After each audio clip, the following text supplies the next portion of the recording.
If you've already watched the first part of the story, jump to the time on screen. I added a short recap so you remember where we left last time. Leave in the comments what you think about doing this more for other next parts. Love y'all, have a good video. This is the sucker of the time, lil trash blonde villain that was brought into a game where every OP character is a thick girl like Marvel rivals with that ninja babe, but while in Marvel, if you have sweaty balls you can win, here, our MC has almost no chance now. One might say that this is terrible because my bro is tormented by this maid girl, by this ice princess, by this Kirito wannabe girl who's in theory is the real MC, but when I say tormented I mean the good one and the even better one. Yeah, bro, you know, choose your pill, hero wannabe trash loser, Chad blonde villain that gets stepped on by mommy maid, and then moves to grab. Yo, better stop here before the video is down. Now, unfortunately for bro, he can see that in the future, he will get locked in a dungeon and become the mechanic bull toy of the girls to be emptied every day. I feel so bad for him that would offer myself to change places. I'm a hero for real. Also, his father went to war and said that when he's back in 1 year, he's better have put a baby inside the maids because they need new heirs. That's what I call running a family like a business. And with all that going on, our boy, who's kinda weak compared to the crazy girls in this world, has to survive the fury of the real MC who's absurdly op. Can he pull that off? Doesn't matter because we're here to see thick babes. Let's get it. It all starts in the castle, home of the Campbell family. The main guy starts wondering, wait a second, did Matt just die in a car crash? I mean, a car accident. Did I travel through time or something? This decoration looks kinda European, and that face in the mirror, it looks like me when I was 17 or 18. Except that doesn't make any sense because he's a lot older now. He takes another look, surprise, and yeah, he really was pretty good looking when he was younger, before turning into a broke, overweight mess. Just as he's coming to the conclusion that he's getting old, having those kinds of dreams where you reincarnate just because your life turned out miserable, he grabs a little knife and says he's gonna have to confirm it, and blood gushes out. He says it's just a small cut, though it hurts like hell, and he has to lick his fingers, saying this damn thing feels way too real. Then suddenly, the memories come rushing in. The guy he reincarnated into is named Moon Campbell. A poor guy who lost all his titles ended up turned into a beggar and was abandoned by his family. His father even warned him never to set foot on their land again or he'd be killed without mercy. Apparently, he committed some terrible crime. He puts his hand over his face and says, "Damn, I thought this was just a coincidence, but it's not." Unfortunately, I transmigrated into that mentally challenged guy's body, the blonde-haired villain who wasn't even an elite or anything like that. He used to read this story for a long time. It was called The Protagonist, the strongest woman in history. And yeah, you already know what's coming just from the title. It's a cliché story. The only difference is that the main character is a woman. She's got a family that abandons her, and then she sets out into the world, develops her skills, slays monsters, and becomes a hero. At the start of the game, that blonde dude, Moon Campbell, is one of the early nuisances, sending a bunch of people to try and take her down. But she ends up leveling up like crazy. In the end, his plan gets wrecked, he gets kicked out of the mansion, exiled, and becomes a beggar. 20 chapters later, no one even remembers his name. Reincarnating is great and all, but not in the body of a character who's just a stepping stone for the protagonist to grow. Just then, someone knocks on the door. He says to come in, and the maid enters the room, asking what happened. He says it's nothing serious, and she tells him the clothes for tomorrow's banquet have already been delivered. He tells her to just leave him there. But at that moment, she notices something odd and asks if he got hurt. He says it was just an accident, nothing to worry about. But then $10 if you guess what she does next. Yup, she kneels down and helps clean the blood. She's seriously a motivated worker, definitely deserves a raise. And she even asks him to please stop hurting himself like that. The guy's blushing like crazy, thinking to himself that he's definitely going to remember this moment. Then she spins around like a top, says she's heading out, and tells him to take care of himself. As soon as she closes the door, he's sitting there, blushing like a fool, mumbling about how this world is perfect. He's covering his face and flailing side to side, totally over the moon that he's got an admirable maid. Obviously, he's a hopeless otaku. Meanwhile, the maid outside the room thinks it's weird that he said thank you. Of course, he must have been a total jerk before he reincarnated. Now our guy's wondering how someone who was born good-looking and into a noble family ended up with a cute maid but still thought it was a good idea to provoke the protagonist. The main reason he was exiled is apparently because he tried to drug the third princess or something like that. But now that he knows how that path turns out, he just needs to avoid it entirely. To make sure he keeps this cushy life, the first thing he has to do is be careful with that ceremony where all the chaos kicks off. Then it hits him. The maid with the thick thighs already brought the outfit for the banquet and mentioned it's happening tomorrow. At that point, the guy's rolling around in bed, calling out to the system, the goddess, grandpa, the monk, anyone who can give him a cheat or some kind of power-up. Problem is, if the banquet's already tomorrow, that means he's already done a lot of terrible stuff to the protagonist. He just hopes she doesn't go overboard, like stomping on his face or something. But if she does, hopefully she's wearing black tights and takes her time. Clearly, the guy's got, well, refined taste. But now he's made up his mind. Tomorrow, as soon as he sees her, He's going to run straight toward her, drop to his knees 3 times, and beg for forgiveness. Suddenly, something smacks him on the head and he turns, yelling to know who the hell did that. That's when he sees a little book on the bed. He immediately wonders if the cheat has arrived. He grabs it and says finally, God hadn't given up on him. He wasn't destined to be a loser forever. Now was the time to gain infinite knowledge and change his fate with his own hands. But when he opens the book, there's absolutely nothing inside. He starts wondering, does this thing need some kind of special activation? Stories usually take place in Europe. What's the deal with that? Right then, the book attacks by making his head bleed, and a drop of blood falls onto the page. A dark aura rises, and he starts wondering what's going on. His vision begins to blur, and suddenly he finds himself with his hands and feet restrained. His neck too. He's all beaten up. Slowly, he opens his eyes and wonders where he is when this creepy girl shows up saying he slept for quite a while. He mentions that his body hurts, but she just says pain is inevitable when learning a lesson. He has no idea how sad she really is. She didn't want him to end up like this, but he's been acting cruel and selfish. He should be bringing pain to others instead of showing tolerance and making everyone hate him. That was the only way he belonged solely to her. But recently, his heart started to change, and that just wasn't going to work. Still, no matter how long it took, she was going to purify him of the love she had, and then they'd be together forever. Then, bam, a barrage of stabs, and he wakes up back in his room. Looks like the protagonist might actually like him better as a villain, but if he goes down that path, his life's going to turn into a complete mess. And if he doesn't, it's already a mess. So what's the guy supposed to do? He starts wondering if that was a dream from the past or maybe a glimpse of the future. After all, that whole vision started when his blood touched the book. Maybe it was a kind of future warning triggered by the wrong choice. When he looks at the book again, it says, "Do not alter fate." He gets it right away. If he went through that whole plan of kneeling 3 times and begging for forgiveness, that would have led to that outcome. Considering how he was tied up and being tortured in that vision, suddenly getting kicked out of the family and becoming a beggar doesn't seem all that bad anymore. Now he's fired up. He's a modern, intelligent guy, and he can use everything he knows to change not only his own fate, but the fate of the entire country. Besides, being an aristocrat isn't even that great. They're all stuck in this tiny little land. He's gonna take control of his destiny with his own 2 hands and stop relying on any of that. That said, there he is, already sitting down, eating some delicious meat, saying to himself how amazing the life of privilege really is, and that losing all this would truly suck. The one sitting beside him is Noyce Campbell, his mother, who honestly looks like she's 18, a Dan woman, and she tells him he looks really happy today. His father, Lon, comments that he's probably just excited about the ceremony tomorrow, since it'll likely be one of the most important moments of his life. He just goes along with it and says, yeah, trying not to raise suspicion. Meanwhile, his mom says she can't let him go to that banquet. Otherwise, all the noble girls will be falling all over him. Lon replies that's not even possible since he has Princess Celia, and any girl who tries something is sure to make her jealous. His mom, acting all cute, says she doesn't like this Celia girl. She wasn't cute at all and didn't deserve her son. Now our boy is just sitting there confused, wondering why his parents have so much faith in him when he was a total jerk. And who the heck is this Celia? That's when it hits him. She's the 3rd princess, the one he tried to drug, which makes her one of the people who'll bring disaster into his life. In the original story, everyone liked her, but here, classic Sundeer. Cold on the outside, warm on the inside. Got it. Moon's feeling down, realizing his parents actually seem like good people. He really was kicked out because he acted like a total bastard,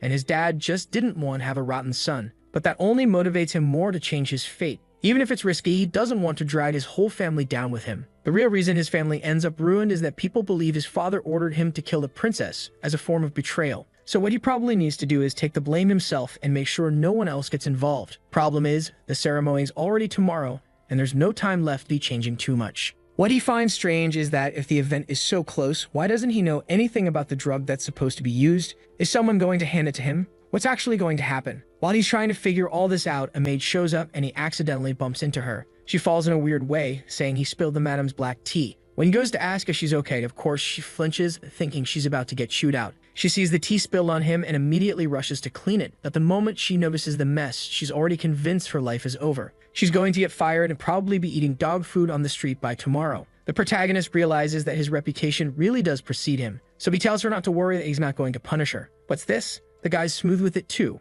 pulls her into a hug and tells her to relax. She's all confused, trying to figure out what the young master's doing. Honestly, I'm wondering the same thing. What's with those hands? Then Anne shows up and calls out to him. He asks for the blonde's name, and she says it's Noel. He tells Anne to take care of her, but Anne says she and Noel still need to focus on getting things ready for tomorrow. They can't be slacking off now. He just tells her to hire more people to help. I mean, come on. How does a mansion this massive not have enough staff? Anne just bows and says, all right then. And our smooth talker, as always, buys himself some time as he walks off. Noel comments that it's strange the young master never let anyone help him before because he always said people were dirty, so it's weird for him to suggest that now. Anne adds that she's noticed something strange too. Maybe it would be best to move the plan forward before things spiral out of control. Back in the guy's room, he's searching through all the boxes. A poison that could take down the third princess has to be some kind of high-level, insanely expensive hallucinogenic potion. That's when he finds a black market card. Clearly, it must have been used to buy whatever it was she ended up drinking. The scene shifts to the chamber's commercial district.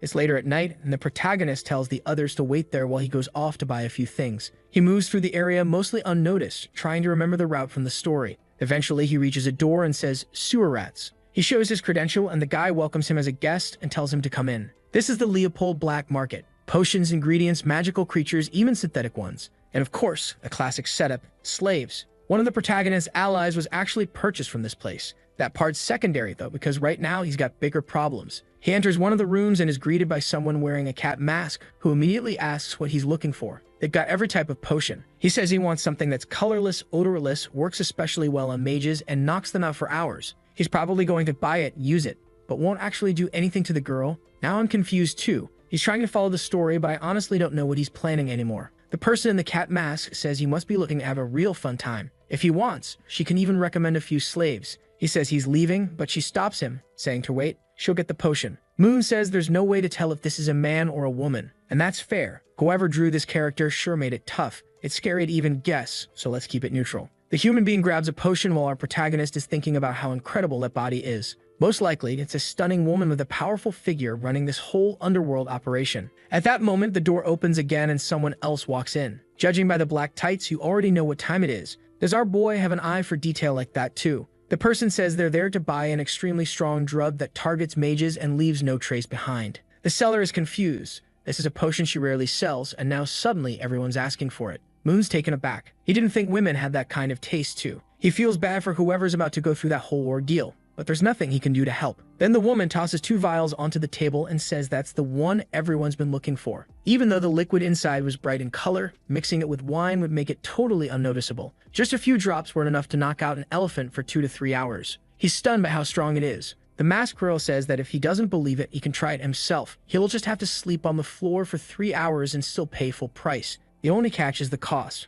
130,000 Amelias, the local currency. The masked woman standing nearby, though, says she doesn't have Amelias but has another way to pay. She shows a letter, and the seller says it's hard to accept something with that kind of value as payment. She reads through it and asks if what's written is really true. The mysterious figure says the seller can use her own skills to verify it. Mysterious or not, let's be real. It's probably Anne. Who else would it be? The seller says, all right, the potion is hers. The masked woman grabs it, thanks her, and starts heading out. Meanwhile, Moon just says to charge it to his card. The seller hands over a bonus potion and says if he combines it with the other one, the experience will be way better. He thanks her, tucks it into his bag, and asks about the info the other woman gave her. But the seller, clearly not too concerned with honesty, says they're old friends. And if he wants the information for a fair price, it'll cost him 900,000 Amelias. He gives her a look and turns away, saying he's not interested. That scam artist was trying to charge him 7 times the price right to his face. No way he's falling for that. He's from the modern world. He already knows a trap when he sees one. As soon as the door closes, the seller says she hopes to see him again soon. She then takes off her mask, and of course, it was a woman.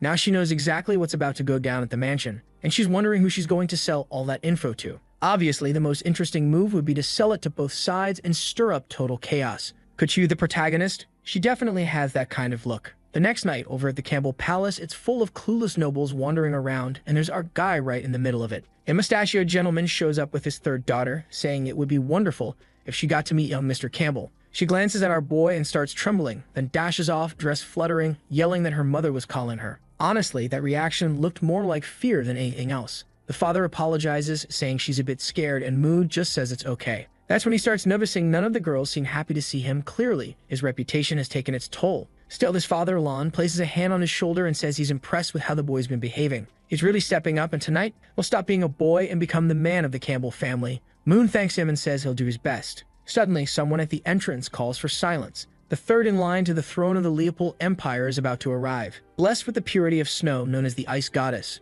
the 3rd princess, Celia, who looks suspiciously like Payman from Genshin Impact. Lon says he's going to go mingle with the rest of the guests and asks Moon to take care of her. Moon goes right in, calling out to the princess, saying it's been a while. He compliments her appearance, and she even has the little sparkles in her hair like Payman. My god, the girl's got real presence. She thanks him for the compliment. He's acting all sweet and gentle, and she's starting to think something feels off. Then he says she must be tired from the trip and suggests she go rest for a bit. As she walks past, all the nobles bow to her, and she's over there thinking, what's up with this guy today? He's being way too polite. At that moment, it seems like Campbell is overhearing people talking about some illegitimate daughter who apparently had a duel with her husband. I'm kind of confused too. Seems like folks don't like her because she's illegitimate, got divorced, and now wants to qualify as an heir. The rest of the party tells them to stop saying stuff like that. It's crazy talk. Ah, of course, right? Who's arriving now? The protagonist, the main character of this world. Ariel Boogerd, the one with black hair on the left. Honestly, she's pretty basic, you know? But it makes sense. If you think about it, protagonists are usually kind of standard, black hair, plain face.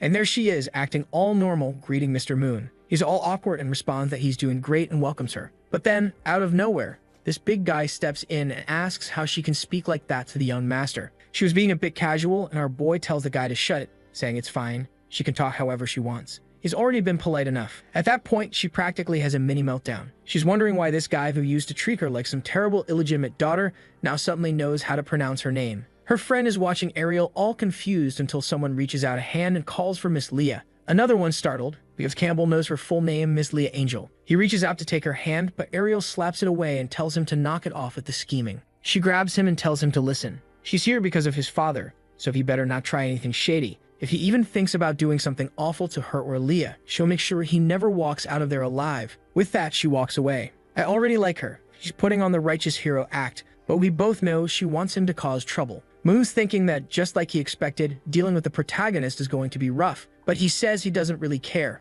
Once the night ends, she'll go her way and Hope go his, and they'll never see each other again. Not long after he gives his speech, apparently it's his birthday. Who knew? Looks like he turned 18. Everyone claps and calls him amazing. The guy almost has another episode, but now it's time to get down to business. He looks around and spots the Payman lookalike chilling by the mirror. He walks up, introduces himself, and apologizes, saying he hopes he's not being rude. He asks for the honor of a dance. Oh my god, does he think he's royalty now? She accepts, of course. That girl, though, she's rocking some serious firepower with that outfit. Whatever accessories she's wearing look like they're practically bursting out of her. Meanwhile, the nobles are all stiff and awkward, glancing around, and the protagonist is off to the side eating cake while watching him dance with the third princess. She compliments his steps, and he says he's still a beginner. She knows how much he's changed and says now he's finally acting like a noble. What she finds odd is how his dance invitation earlier went. Warrior, I shall grant you the mercy of a dance. Be grateful. He awkwardly tells her to forget that, says to leave it in the past. The music plays. Let's go, people. We're deep in the plot now.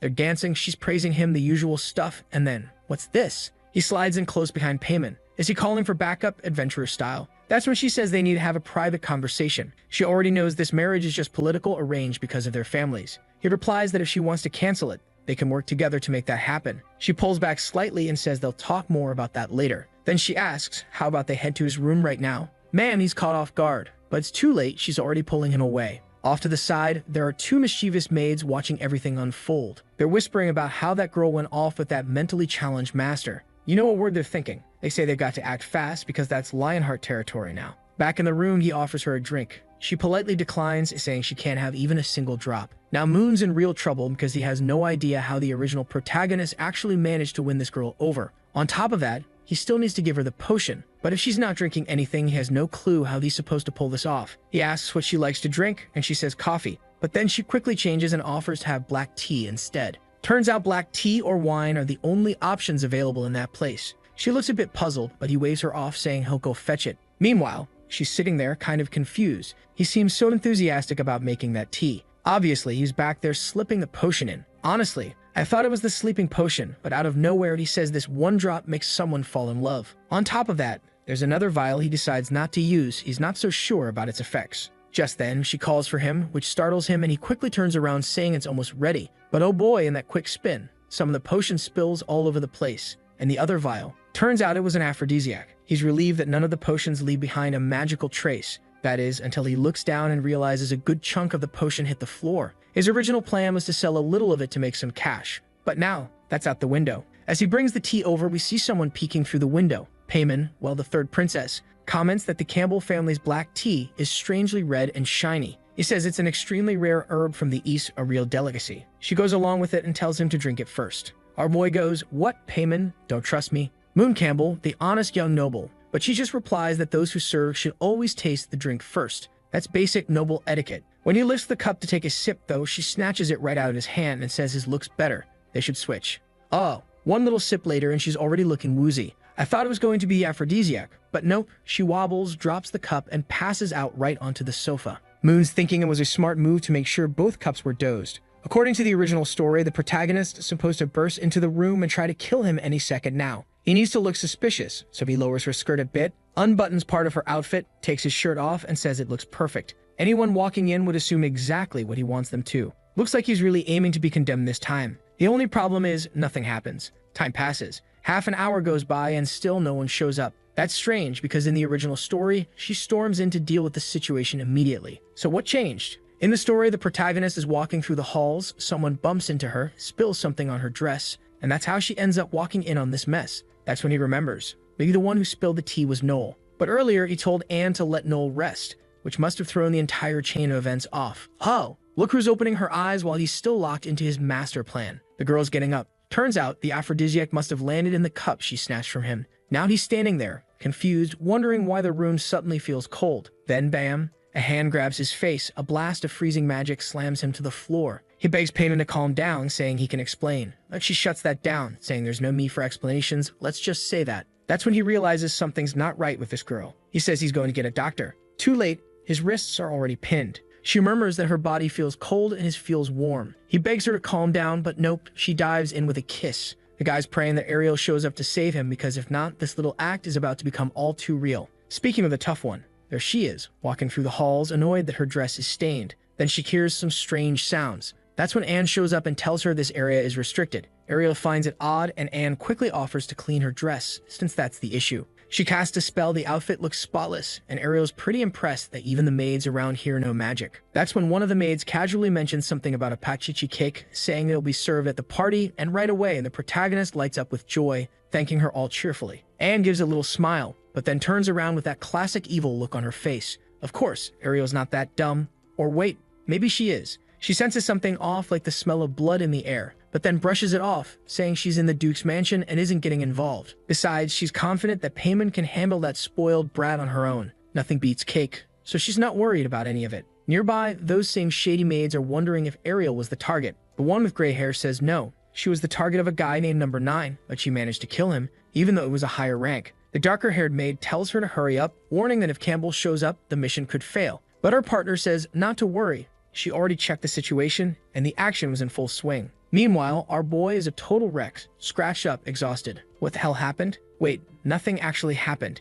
He was just struggling to defend himself. And now Payman wakes up, puts a sword to his face, and demands his final words. He tries to calm her down, but she just says he's going to the afterlife without saying a thing. He starts to panic. He's not even sure if he'll get reincarnated again. So he blurts out that his intentions came from real love. He's there, glowing with emotion, hoping the gods grant him a second chance, only to almost get his neck sliced open. She coldly says he really is disgusting. He apologizes and asks her to chill, saying they didn't even go all the way. But she snaps back that he's filthy for even calling those sincere actions. If he had actually tried to win her over with real effort, maybe she would have accepted the marriage. But instead, he went the sleazy route, drugs and trickery. He tries to explain that he never meant to insult her. She cuts him off and orders him to get on his knees. Then suddenly, something on the other side of the door catches her attention. She grabs him by the neck and forces him to command everyone outside to leave. She throws him to the floor and tells him to get dressed and deal with whoever's at the door, because he's about to die anyway. The poor guy's stuck between three awful options: get killed by Celia, be hanged by the king, or end up trapped in some strange dungeon by a mysterious stranger. Wait,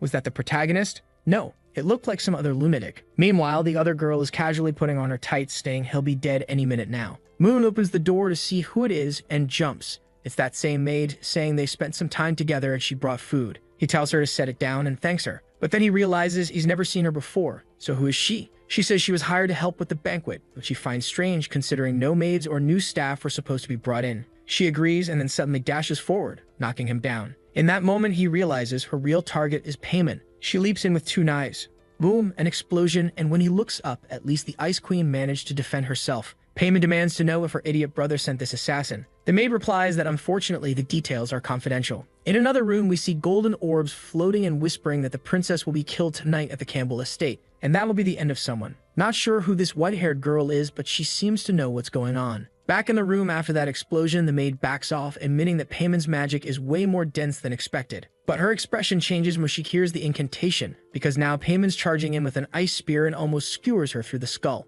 While the two go at it in a brutal clash, our guy is thinking, when gods fight, mortals suffer. There's literally nothing he can do. He tries to open the door again, but it's sealed shut. They're still going at hard. He hides behind something, realizing that damn maid must have cast some kind of barrier spell to keep anyone else from getting in. And then he notices something. The change in plans to bring in outside staff that was made just yesterday. The only way a plan could have been prepared for this in advance is if someone's been leaking information. He nearly gets hit by an attack, and all he can do now is pray that Payman wins. But then, looking over at her, still standing there all fierce, even beaten up and gripping that spear, he starts wondering if that's really a good thing. She might just kill him too. Honestly, maybe it wouldn't be so bad if she died here. No one would ever find out. That's when the maid says Payman really is a genius, and Payman responds that she can already feel someone using gravitational magic to mess with her footwork, meaning there's someone else involved. She commands the maid say who it is, or else both of them are dying here. The maid just says that, as the rumors claimed, Payman truly is a genius. Payman snaps and tells her to shut up and speak. Who's behind this if she wants a chance at being spared? But the maid says she's not here to kill anyone, just to buy time. Suddenly, the whole room starts shaking. That's when the gray-haired maid says the chamber is now fully sealed. The other one reaches into her pocket and pulls out a vial, declaring that she offers the lives of 100 children as a sacrifice to the Lord of the Melted World. Payman instantly recognizes it as the power of a dark god, but the maid just smiles and asks that he come down and suppress this world. A red energy floods the room, slams Payman against the wall, and she knows if those rats show up now, she doesn't stand a chance. The maid confirms it. They're rats, sure, but the real target tonight is the princess. She goes in for another strike, but Payman grabs the dagger from our protagonist and blocks the attack. The maid is shocked. This girl, bloodied, her tights shredded, beaten, exhausted, but she avoided the vital points. Still, it didn't matter. She had no blood magic left. One brutal kick to the ribs sends her crashing into the floor, but Payman's built different. She gets back up. The assassin says she'll make her death a painless one and lunges for the finishing blow. Blood sprays, but guess what? Our boy jumped in front and tanked it. He literally took the hit head on. No blocking, no deflection, just pure courage. Guys, remember that moment when our protagonist got stuck at the table? I'm pretty sure it was Anne behind all this. I don't know how I didn't connect the dots. 1 + 1 is 2. It was her. The damn girl's even on the story cover. Anyway, back to it. Anne's calling his name, and Payman wants to know why. He's on the floor, spitting blood, and suddenly remembers when the other maid opened the door earlier and told him he could leave. He considered running, but realized he couldn't. So he calls out to Anne and asks what she thinks she's doing. Anne just tells the useless fool to stop getting in the way. But Payman walks past him and slashes her neck deep. The girl drops to her knees, and the ice princess just declares that it's over. Now our boy is lying on the floor, barely clinging to life. Payman kneels beside him, realizing that if he jumped in to protect her, then these weren't assassins he hired. And what really throws her off is that he protected her without thinking, because if she had died, no one would have ever known what he did. But he says none of that matters anymore. Just like she said, he chose to act like a true man. Damn, that one hurt. But of course, this is Payman we're talking about. She coldly says that based on his pulse, he's got enough strength to say maybe 3 more sentences, so he better make them count. She'll pass his final message along to the Duke. He reaches up, touches her face, and says, truthfully, that he's sorry. In the end, he really did have feelings for her. Then his arm hits the floor. Man, he went out like a legend. We know he's not actually gonna die, but if he did, it would have been epic. Still, Payman isn't having it. She says that bastard doesn't get to die after apologizing like that, not after everything he did. She calls his name and tells him she's not accepting any of that curse apology. He's going to live and pay for every single thing. In the middle of the void, there was Moon floating, feeling dizzy and flushed with heat. Unfortunately, even though he tried to make good choices, death was inevitable. At least this was better than following the game's storyline. This way, he got to decide how his life ended. But then, a strange black energy appears beside him and a panel forms, showing a breakdown of progress in arrogance, envy, greed, shamelessness, and laziness. Looks like this is about the 7 deadly sins. He's at minus 90% in gluttony,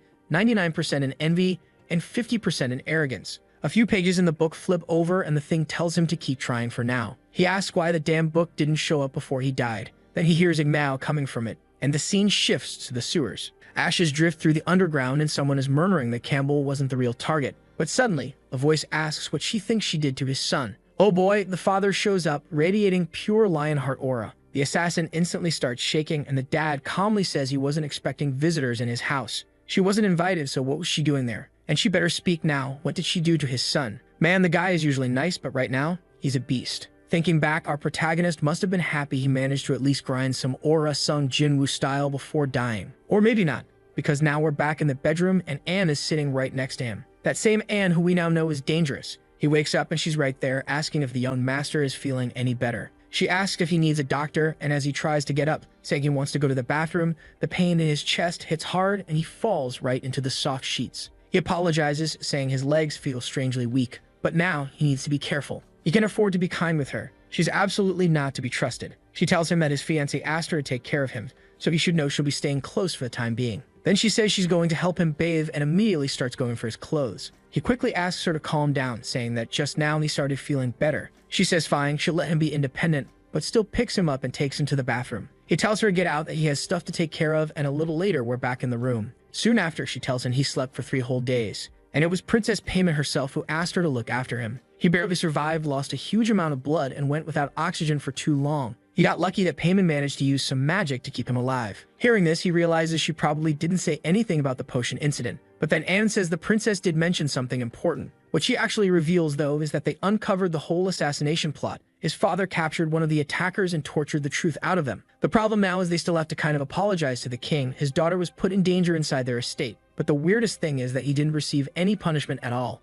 Apparently, Princess Payment said something to the king, something that led to him being forgiven. Man, I just summed up like 15 giant dialogue bubbles. This story really gets carried away sometimes. Our guy collapses back onto the bed, finally feeling relieved. In the end, things didn't go that badly, but Anne immediately leans in close, asking why he looks so tense. What happened? Did something happen between him and the princess in that room? Remembering how she said she wanted something warm, he quickly denies it, saying there's no way he'd do something that bold. He'd be sliced to bits. Anne laughs and tells him to go ahead and drink the medicine while it's still warm. But as soon as he takes a sip, he gags. It tastes horrible. He asks what the heck that stuff is. She explains it's a tonic to help him recover and rebuild his blood supply. And then we cut to 3 maids standing outside the door, whispering about how whenever he eats something sour, he usually whips everyone. But today, he's acting really strange. They start wondering if they should go report this to the madam, but he just tells the 3 of them to stay put and not say anything. It was just some regular medicine. Then he shoves the whole thing on the spot. The maids close the door, a little spooked, while he sits there looking confused, until he suddenly throws it all up. Man, it looked like he vomited straight crude oil. And the worst part, he's gonna have to drink that thing 2 more times if he wants to fully recover. Anne casually mentions that if he wants, she can make him some pancakes and even a little tea. She hands him a slice of cake and he thanks her, saying she's way too nice. Says she even deserves a raise. She lifts her skirt ever so slightly and says she appreciates the compliment, but she's off to finish the rest of her tasks. On her way out, she tells him to check the nightstand. There's a letter for him. But then he suddenly calls out to her, asking her to wait a second. During their earlier conversation, she mentioned that he'd already taken that sour medicine 4 times. So how's that possible if the moment it touches his mouth, he throws up? She answers calmly. She put sugar in her own mouth and passed it to him. He relaxes for half a second, until the image finally clicks in his head, and he processes what just happened. Now he's screaming into his pillow, but truthfully, he's lying there all cozy on the bed, thinking that if something like that really happened with this big sis, life might not be so bad. But then he suddenly remembers he also kissed Payment. That's when he goes to grab the letter, and it says she now considers him half a man. He sighs in relief. At least the crime situation was avoided. A little while later, his mom's all emotional, relieved that he made it out alive despite how dangerous everything got. He downplays it, saying it was nothing serious, but she tells him to go look in the mirror. There's a crater in his chest. He shrugs it off, saying it's just a scratch. As long as he survived, he's fine. His dad agrees, saying a scar like that is more like a medal. It's thanks to him saving the princess that they were able to avoid the disaster this could have turned into. Now that I think about it, there's not a single normal maid in this entire world. Even the one standing next to him now looks like some towering warrior. Moon says he wants to know everything that happened. His dad explains that the 3 assassins were captured. It took a lot of effort to get them to talk, but eventually they got some info. Turns out they weren't trained death warriors or professional killers. They were followers of someone called the Withering King. Moon's confused. He doesn't remember that name ever coming up in the original story. His dad explains that he's some kind of ancient dark god responsible for countless horrors. And if the price is high enough, his followers will take on any job, even kill their own parents. But he tells his son not to worry. He's already given the order for those people to be wiped out completely. The protagonist is stunned, and his mom reminds him that his father earned his current position through military merit. Bold as always, our boy says he's proud to be his son. It's well-deserved. What he really wants to know now is whether they figured out who's truly behind all this. His father, however, says no. All the captured hunters were bound by a strange curse. The moment they even tried to say the person's name, they burst into flames and died instantly. The black market was completely wiped out, but no real evidence was found. Moon finds it interesting that his dad destroyed the black market, since that also happened in the original book. In the story, they killed his favorite. Wait, favorite for what? Furious, the father set the royal knights and they burned the whole city to the ground. That massacre lasted 3 months and even the sewers ran red. At least this time it ended much more quickly. On the other hand, this was a big event for Ariel in the story. It was a major growth arc for her. Classic protagonist moment. She'd fight off tons of enemies and her aura would evolve significantly. But now that development won't happen, and all of it changed just because he gave the maid 2 days off. Later that night, it seems like everyone in the house just tells him to get some rest. But he doesn't have time to rest, because the story just keeps going off the rails. And the worst part is, the more things change, the less he can rely on what should technically happen based on the original book. So he's put together a pretty complex plan. Survive, prevent that awful ending where he's tied to a table and getting violated, get stronger, and above all, stop trusting the book. He sits there thinking it through, then admits, nah, that doesn't really make sense. He needs to be a lot more cautious. The truth is, he still doesn't know exactly who that person was from his vision. It didn't seem like Ariel and it wasn't Celia either. So who the hell was it? He drops onto the bed, realizing there's no point overthinking it. For now, the priority should be getting stronger. As the son of a duke, he has plenty of resources to build power. The only problem is that all of it's just too conventional. And to make things worse, the original owner of the body spent an entire year in a prestigious academy and came out of it with nothing but a trash-tier light spell. Still, he is the son of that powerful guy, so he's got to have at least some kind of talent, right? No way he's that weak. But even so, he knows he'll never reach the same level as the protagonist's crew. In this world, she's known as one of the chosen by the gods, completely out of reach for any normal person. Pam is a great example. She received divine authority from a cold goddess, and ever since, she's just been growing non-stop. And that kind of divine power isn't something you can overcome with sheer effort alone. And then there's Ariel, who ends up being blessed by insanely beautiful elemental spirits. Not just one, but more than 10. What a miserable life. What's really miserable, though, is his situation. No matter how hard he trains, there's no way he can surpass someone like her. But that doesn't mean he's just going to sit still either. At the very least, he needs to be strong enough to defend himself, especially if Ariel ever decides to come after him. On the bright side, it seems like he might be able to unlock new talents. With a snap of his fingers, the black book appears, but smacks him right in the crotch. He yells at the damn thing to stop showing up and hitting him every time. Then he hears this strange whistling sound, and the book opens up and starts flipping pages. Now it's retelling everything that's happened over the past few days, and he's annoyed because the thing is way too detailed. The way it's written, it makes him sound like some shady creep trying to do something awful to that poor girl. That's when he notices something odd. One of the words in the text, assassin, is glowing red. Suddenly, a strange energy surrounds him, and he yells at the book to give a warning next time. Now he finds himself in a new room. He looks around and quickly realizes it's not the same dungeon from before. Maybe it's another space inside the book, but before he can really figure anything out, someone approaches from behind.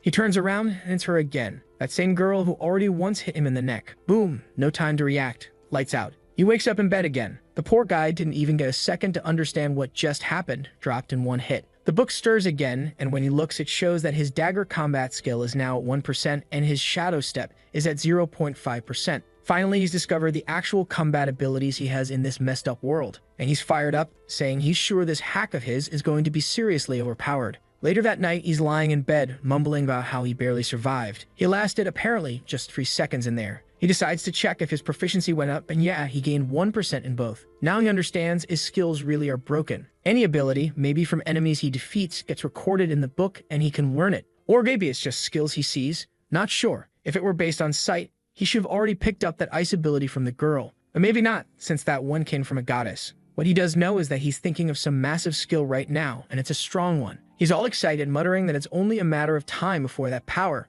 and those dagger abilities are all his. He doesn't exactly know how to gain proficiency fast, but he's about to find out. The book smacks him right in the face, and then boom, he takes a kick to the head, gets slashed across the chest, and ends up shredded. Meanwhile, outside his room, Anne knocks on the door and calls for him. When she walks in, she sees him under the covers and looks a bit confused. Seeing that, she chuckles and says it's funny. He still sleeps the same way he did when he was a kid. Such a cute little boy. She uses a heat-preserving spell and says she won't wake him up just yet. That Anne, I'm just waiting for the plot twist where she turns into a total demon, because there's no way that sweet smile is genuine. As soon as she closes the door, he pops out from under the blanket, grumbling that the cursed book hit him right in the groin. Or maybe he's just getting hit by some cheap tricks. Either way, he's determined to jump back into that dream until he finally beats her. The sun rises, and by that point, he had already tried 185 times. That's some next-level mental resilience. He dies in every single attempt, but now he's lasting 30 seconds. He gets hit with a wave of exhaustion, bumps into his tea, knocks it over, and crashes to the floor, completely drained.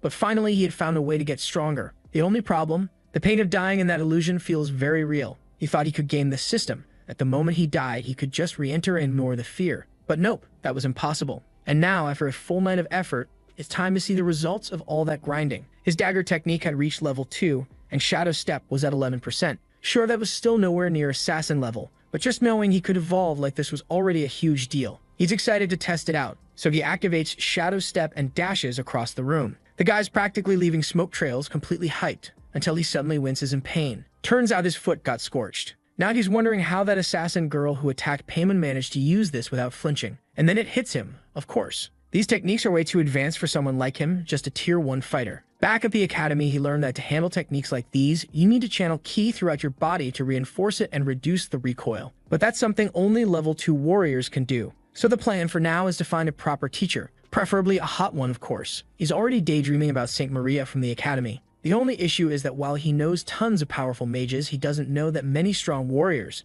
That's because in this world, magic is so ridiculously broken that no one even bothers with martial arts. Why train punches and kicks just to eat a fireball to the face? Then it clicks. There's one warrior, probably the most powerful in the whole story. Or rather, not probably, definitely. That would be his dad. How the hell did he forget he had the final boss living in the same house? In the last 100 years, no warrior has had a greater impact on the world than him. At 15, he was already a royal guard. At 20, he crushed rebel forces. By 27, he became a marshal of the empire. At 32, he earned the title Lionheart King. He's never lost a fight. This guy is the real deal. Our boy is now thinking that Moon actually deserved the tragic ending he got. The guy had everything, a perfect life, and even a father who could have taught him everything. But he blew it. That's fine though, because from now on, he's going to ask his dad for personal training. You'd think the next line would be the dad refusing, but no. It's actually Anne knocking again, saying the master is looking for him. He walks out with her, saying it's perfect timing. He was just about to ask for the same thing. But outside, he runs into 2 more maids. One of them wears glasses and honestly might be the first thin girl in this whole story. Moon notices they call Anne the head maid now and gives her a compliment. Guess she got promoted, huh?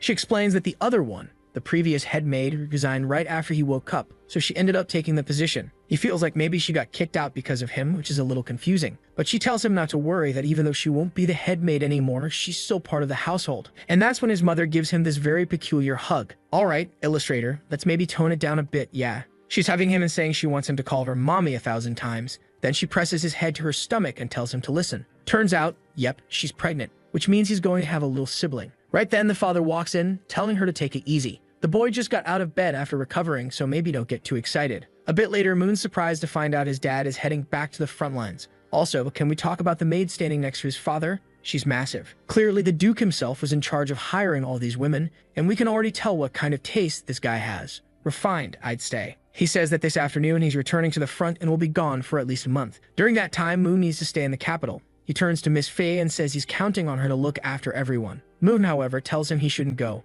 There are other generals in the Empire, and besides, he's a duke. But his father explains that unfortunately, after nearly a decade of silence, things have gotten urgent. There are signs of abyssal demons near the borders. But Moon knows what this actually is, a distraction meant to divide human forces. The real invasion doesn't happen until 3 years from now, when Ariel finally rises as the savior. The problem is, even though his dad said a month, he'll probably be gone for 3 years. Which means Moon's plan to learn swordsmanship from him is completely wrecked. A griffin and carriage arrive and his father waves goodbye, telling his wife not to cry. He'll be back soon. He calls Moon over and says he was impressed when he risked his life to protect the Empress. That was the courage of a true knight, the kind of bravery that runs in Campbell blood. He reminds him of their family symbol. The sword represents strength, and they are the blade of the Empire. The dragon symbolizes the enemy they must defeat. In other words, they are the weapon of the entire realm. At some point, every man in the family must step onto the battlefield. He's not sure if Moon will follow that path, but that doesn't matter. What matters now is that he's become a real man. And because of that, his father promises to invest every resource he didn't have in his youth,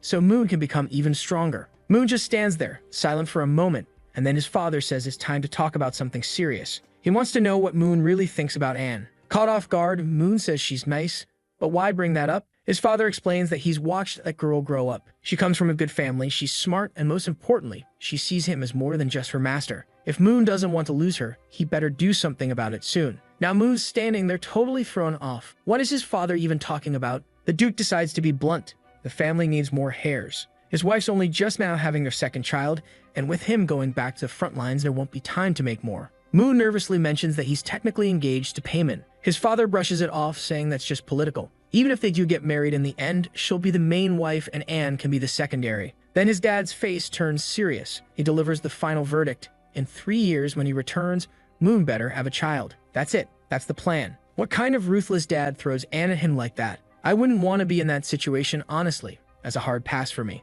As soon as the father leaves, Anne steps into the room and says she heard her name mentioned. She wants to know if he needs anything from her. Honestly, I thought Moon would dodge the question. But nope, he goes straight to the point and says they need to have a kid, because that's what his dad just told him to do. But he thinks it's just a joke, so she doesn't need to take it seriously. Her job is to be a maid, and in the future, they'll each go their own way. Then, out of nowhere, he starts saying she's the perfect woman and he's sure she'll find an amazing guy someday. And if she ever meets someone, all she has to do is tell him in person. He'll give her his blessing to leave. And then, with all the confidence in the world, he puts a hand on her shoulder and tells her to be brave and go find her own happiness. Meanwhile, he walks off feeling great, thinking he just pulled the perfect move. But is he actually into her? Feels like he is, doesn't it? But just as we expected, yeah, that didn't sit right with her at all. She's literally shaking with rage, whispering through clenched teeth that he really has changed. She can't wait any longer. It's going to have to be tonight. And here we are tonight. Our boy's lying there thinking how nothing is going the way he planned. He thought he'd get help from his father to get stronger, but now the guy's gone. So now he's got to figure it out solo. For the time being, he's avoiding the academy, since half the people there are close to the all-powerful protagonist,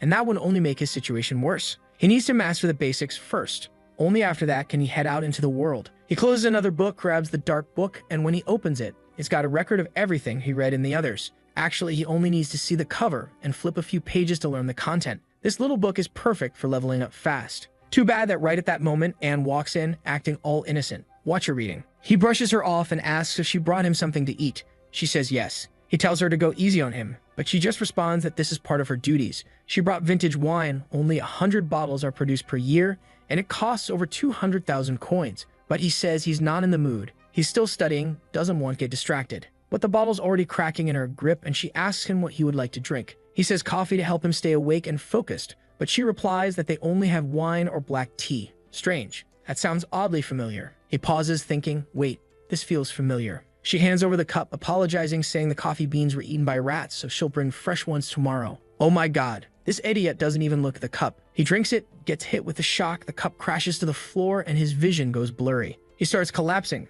asking why she betrayed him. But she grabs him gently, saying she would never do that. She tells him to sleep peacefully. She says her heart is shattered. She loves him so much, so how could he say something like that? He's changed too much, and now he needs to be purified with her love. He better accept it, because they're going to be together forever, until the world ends. He opens his eyes, and where is he? You already know. Hands and feet bound to a board. The prophecy girl is standing right in front of him. This prophecy's curse, I swear. She's already taking off her uniform, saying that damn black market guy never fails. He tries to ask what she's doing, but she immediately replies he knows exactly what she's doing. Then she says that 10 years ago, when he was just 8, she stood by his side. From that moment on, her existence has been for his sake. In return, his existence is now for hers. And now she has to fix him, put him back on the right path. Moon says he has no idea what she's talking about, asks her to let him go, but she just hushes him. Don't say anything. I'll take care of everything. Tonight, head to toe, inside and out. His body, his soul, every scent, every strand of hair, every drop of blood. All of it would belong to her. Well, at least he doesn't have to worry about impressing his dad anymore.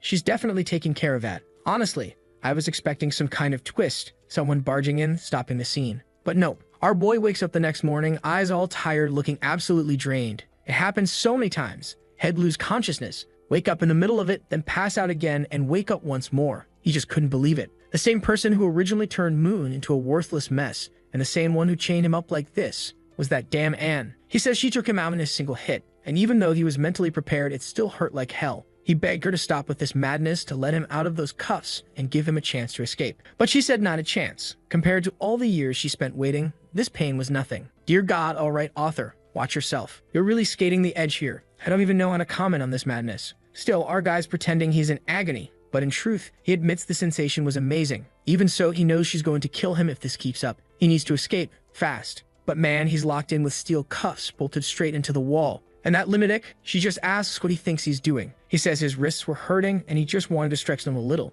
She says it's too late for that now. There's nothing she can do. She says she's going to miss him like crazy, but unfortunately, she has things to take care of around the mansion. Otherwise, people might start to suspect something. And on top of that, she's wondering if maybe it'd be better to just kill everyone in the house, since he belongs to her now. That snaps him right out of it. He panics and begs her not to do anything like that. Before she finishes getting dressed, she asks if there's any maid in this place he might be into. Hopefully, not Noelle. He tells her she's lost her mind. There's nothing going on with anyone else. She laughs, tells him to calm down. She's just teasing. As long as he behaves, she promises not to hurt anyone in the house unless she absolutely has to. He begs her to let him go.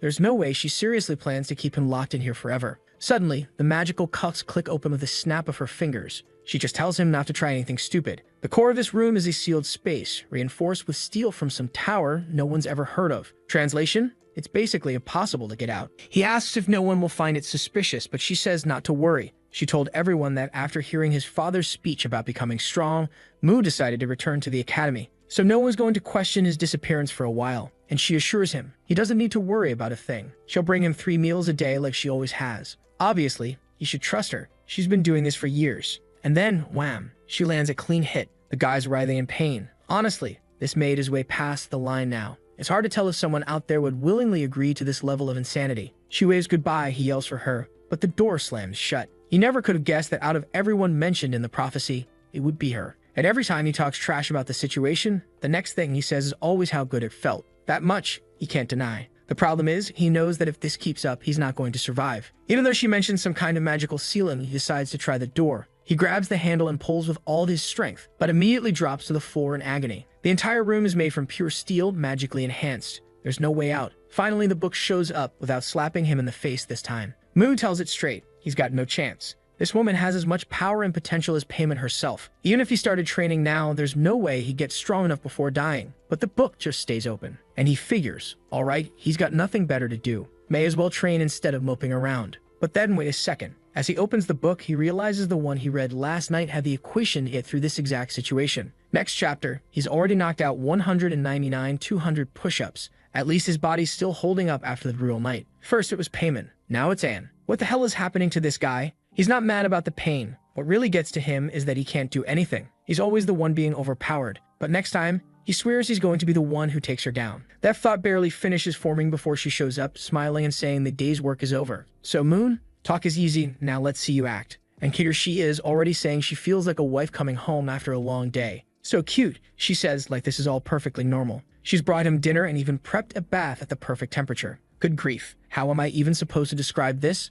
She asks if he wants to eat, take a bath, or, well, you know. And this lying little punk, after all that talk, he's already headed straight for the bath, sinking in like he's trying to relax. But judging by the look on his face, relaxing is the last thing he's doing. He mutters that he's not a child and doesn't need help with this sort of thing. Someone, please, set this poor boy free before I get banned for reading this. She says that now that his body belongs to her, she has to take care of it. She even tests his hearing while he's mentally screaming that he absolutely cannot lose to this Eender. Dinner time rolls around and he thanks her, says the food tastes amazing, grabs the plate, and starts eating. He asks what kind of meat it is, and she casually replies it's from some rare 3-horned giant bull. She made it especially for him since it's known to enhance physical strength. He tells her never to serve him that again, but she just smirks and says he's already eaten it dozens of times. She's been feeding it to him in secret. He stands up done. He says he's tired of this. He's being kept locked away, not even allowed to see sunlight, and now she's feeding him all this weird stuff. If she doesn't let him out now, down he goes again, knocked out cold. Poor guy. What can you even do? Once again, the food was cursed. She even whispers for him to enjoy it, because the night's going to be long. When he opens his eyes again, it's clear the guy's been wrecked. She apologizes for the night before, saying she got scared he wouldn't survive, so she took it easy on him this time. Yeah, this monster of a guy didn't stand a chance. He said he was gonna dominate or whatever. He got crushed again. She tries to talk to him, but he completely ignores her. So she says that since he's been a good boy for 2 days straight, she'll grant him one request. He immediately asks for freedom. She says that's impossible. He asks for new clothes. She says that's also impossible. He looks at her like, what kind of wish is this if I can't ask for anything? She explains that the highest level wish he can make right now is something like choosing what he wants to eat tomorrow. And listen, on the site I'm reading this on, there are people in the comments saying the protagonist is suffering too much, and they're willing to trade places with him just to take some of the heat off the poor guy. So he sighs and admits, yeah, choosing what to eat is better than nothing. He thinks back to this time of year. He used to enjoy a specific seasonal wine and some special fish. She comments that the fish he's talking about comes from Lake Bipor, which is way far off. He plays it up, saying they used to be a free spirit. Now he can't even decide what to eat, stuck in confinement like this. If he can't even get a little fish from Lake Bipor, then what's the point of life? She calls his name, but then says fine, she'll get it for him. Immediately, he grabs her arm and thanks her, all grateful. And this guy's throwing in hearts now. He says he's suffering, but is he really? He wishes her a great day at work and tells her he'll be waiting at home for her. She short-circuits on the spot, completely flustered, and then suddenly runs in, kisses him, and he's just standing there stunned. I don't even know at this point. Is he playing 4D chess, trying to mess with the villain's head? As she's leaving, she mentions that the journey to Lake Bipor will take until tomorrow afternoon, so he better get some rest. And once she's outside, she's visibly holding herself back, muttering that she almost couldn't control herself. The young master really is the cutest thing in the world, and she can't wait to bring him that fish just to keep spoiling him more. While he's thinking that maybe, just maybe, he'll finally get a moment of peace and a full night's rest, he figures that means it's time to pull out his favorite treasure, the book. Gotta grind a little more in those simulated training spaces. It looks like he's asking to enter a simulation called the Space of 1,000 Locks, based on one of the books he read to level up his ability to break magical seals. Meanwhile, somewhere under the rain and brewing storm, someone's warning a certain girl that Lake Bipor is extremely dangerous right now. She should back off. As the person reaches to grab her hand, she activates a power and stabs him in the hand, saying no one but the young master is allowed to touch her. If he tries to stop her again, she'll feed him to the fish. The old man just grumbles that if the crazy woman wants to die, he won't stop her. But she should know, Lake Bipor's master is awake. The guild's been watching and they confirmed it's a monarch-class creature. Anne lifts her hands and says, "Ah, that explains this weird weather." The boatman mutters that she better leave him 300 coins. He's got to deal with his injured hand now. But even more than that, she shouldn't mess with the Adventurers Guild. They won't let her walk away unscathed. She's just got a bucket full of coins sitting in the ice. He asks her again, does she really want to go? She needs to understand how dangerous this is. She's not grasping what it means to make enemies out of the main Adventurers Guild. But she flatly says she doesn't care. They mean nothing to her. She's doing this for love. Then we cut to a group of adventurers gathered near the lake. One girl holding a staff is saying she can't let anything happen to Rod. After this mission, she's finally going to confess. Someone snaps at her, tells Erica to focus and stop daydreaming. She's the healer. She needs to cast now, or they won't hold out much longer. She starts channeling magic, and another adventurer yells that the creature is coming. After tanking so many special attacks, the thing is finally about to reveal itself. That's when a giant shark erupts from the lake. Obviously, it's the master of the lake. It charges up a massive water bomb. Someone screams Rod's name and casts a blessing of the earth to throw up a barrier. He yells for the mage to launch a spell, and she starts conjuring through her staff. Turns out she's a healer and a mage. Talk about multitasking. But just before her spell lands, another explosive blast goes off. She tells Rod to charge in. He takes the opportunity, rushes the creature, and lands a direct slash to the head. The entire lake detonates with the hit. He's exhausted, but still manages to turn around and throw a thumbs up, saying, "It's done." Wow, this guy's got a powerhouse mage and a dedicated healer. That's one perfectly balanced party. The mage is standing there fixing her hair, all smiles and gratitude, while poor Erica, the healer, is just sitting there, feeling like she didn't contribute anything. Rod and the other girl, Tia, are complimenting each other, saying it's great to be adventuring side by side. Meanwhile, Erica's seeking inside. She made a promise when they were kids that she and Rod would always be a duo. She's been working hard for years, but it feels like he never sees her anymore. She was the first one by his side, and now she's just background support while he's clearly falling for someone else. Ty is still healing him when Rod suddenly calls out to Erica, telling her to snap out of it and help dissect the lake monster. But then, something feels off. They hear a strange sound.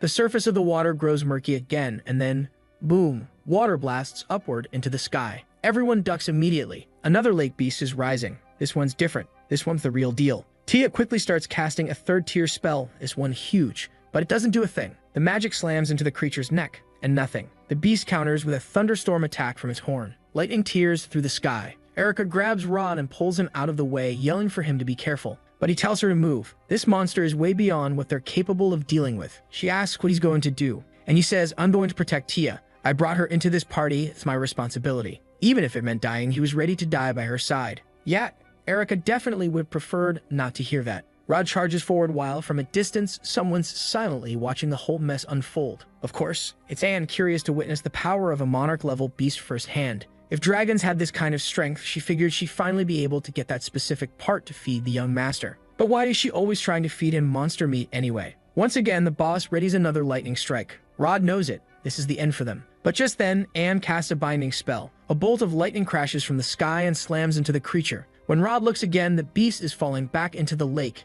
Even the attack it was about to unleash had been completely cancelled. Someone checks on Erica, asking if she's alright. It's Anne. She tells Erica to stay out of it. She'll be the one handling this monster. And with that, she activates another restriction, and Erica realizes this woman is manipulating liquid metal. The creature starts getting pierced from every direction. And Anne, calm as ever, is forging a sword out of mid-air as she floats toward the beast like she's walking on air, saying the monster would pay for scaring away the fish she came all this way to catch for the young master. The price for messing with her plans was death, one clean slash. The creature is sliced clean in half and sinks back into the depths. Rod watches from the side, speechless. He can't believe a monarch-class beast was just taken out like that. Yeah, our sweet protagonist got a lot of work ahead if he ever wants to break free from that. Erica runs over, checking on Rod. He says he's fine, but Taya's not doing great. He's got a few healing potions, but they won't be enough. That's when he asks Erica to go talk to that woman. He wants her to find out if she's an adventurer, and if she'd be interested in joining their party, because anyone who can kill a monarch beast like that, well, that'd be a hell of an addition. Anne's busy down at the edge of the lake, gathering up the leftover fish.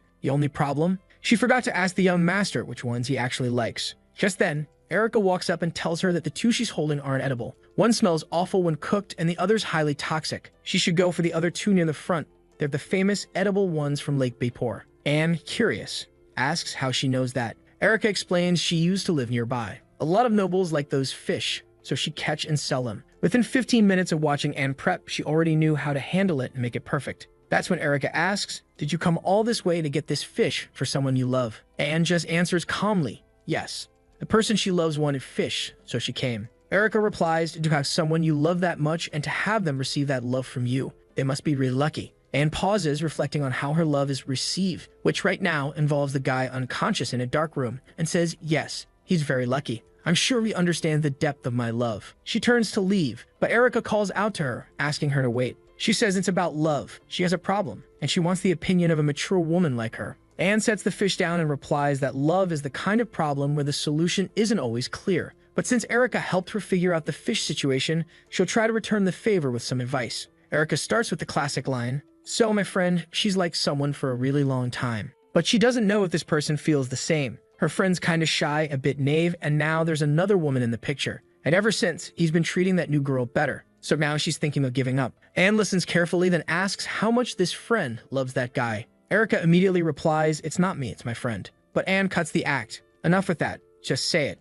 Erica finally admits it. Yes, it's her. She's loved him since they were kids, for over 10 years. Anne looks her dead in the eye and asks, "Would you give your life for him?" And Erica says, "Not just my life. I'd do anything for him, even if the whole world stood against me." Oh boy, here we go. Another one completely off the rails. Anne just nods and says, "Well, sounds like you already have your answer then." If her love really runs that deep, there's nothing left to ask. She needs to follow the true voice in her heart and give everything she has to the one she loves. And more importantly, she should really think hard before making any choice she might regret later on. As Anne walks away, Erica's left there, deep in thought, replaying that whole follow your heart speech. But then suddenly, a strange flame ignites, not around her, but inside her. A voice whispers, asking if she's really going to give up everything. Is she really going to surrender? The voice tells her to let go of morality, of laws, of even her own life, to sacrifice it all for him, and not let anyone else take him away. Man, this world's a ticking time bomb. I remember the stuff in the Zhang Hao story where the girls were unhinged, but this is a whole other tier of crazy.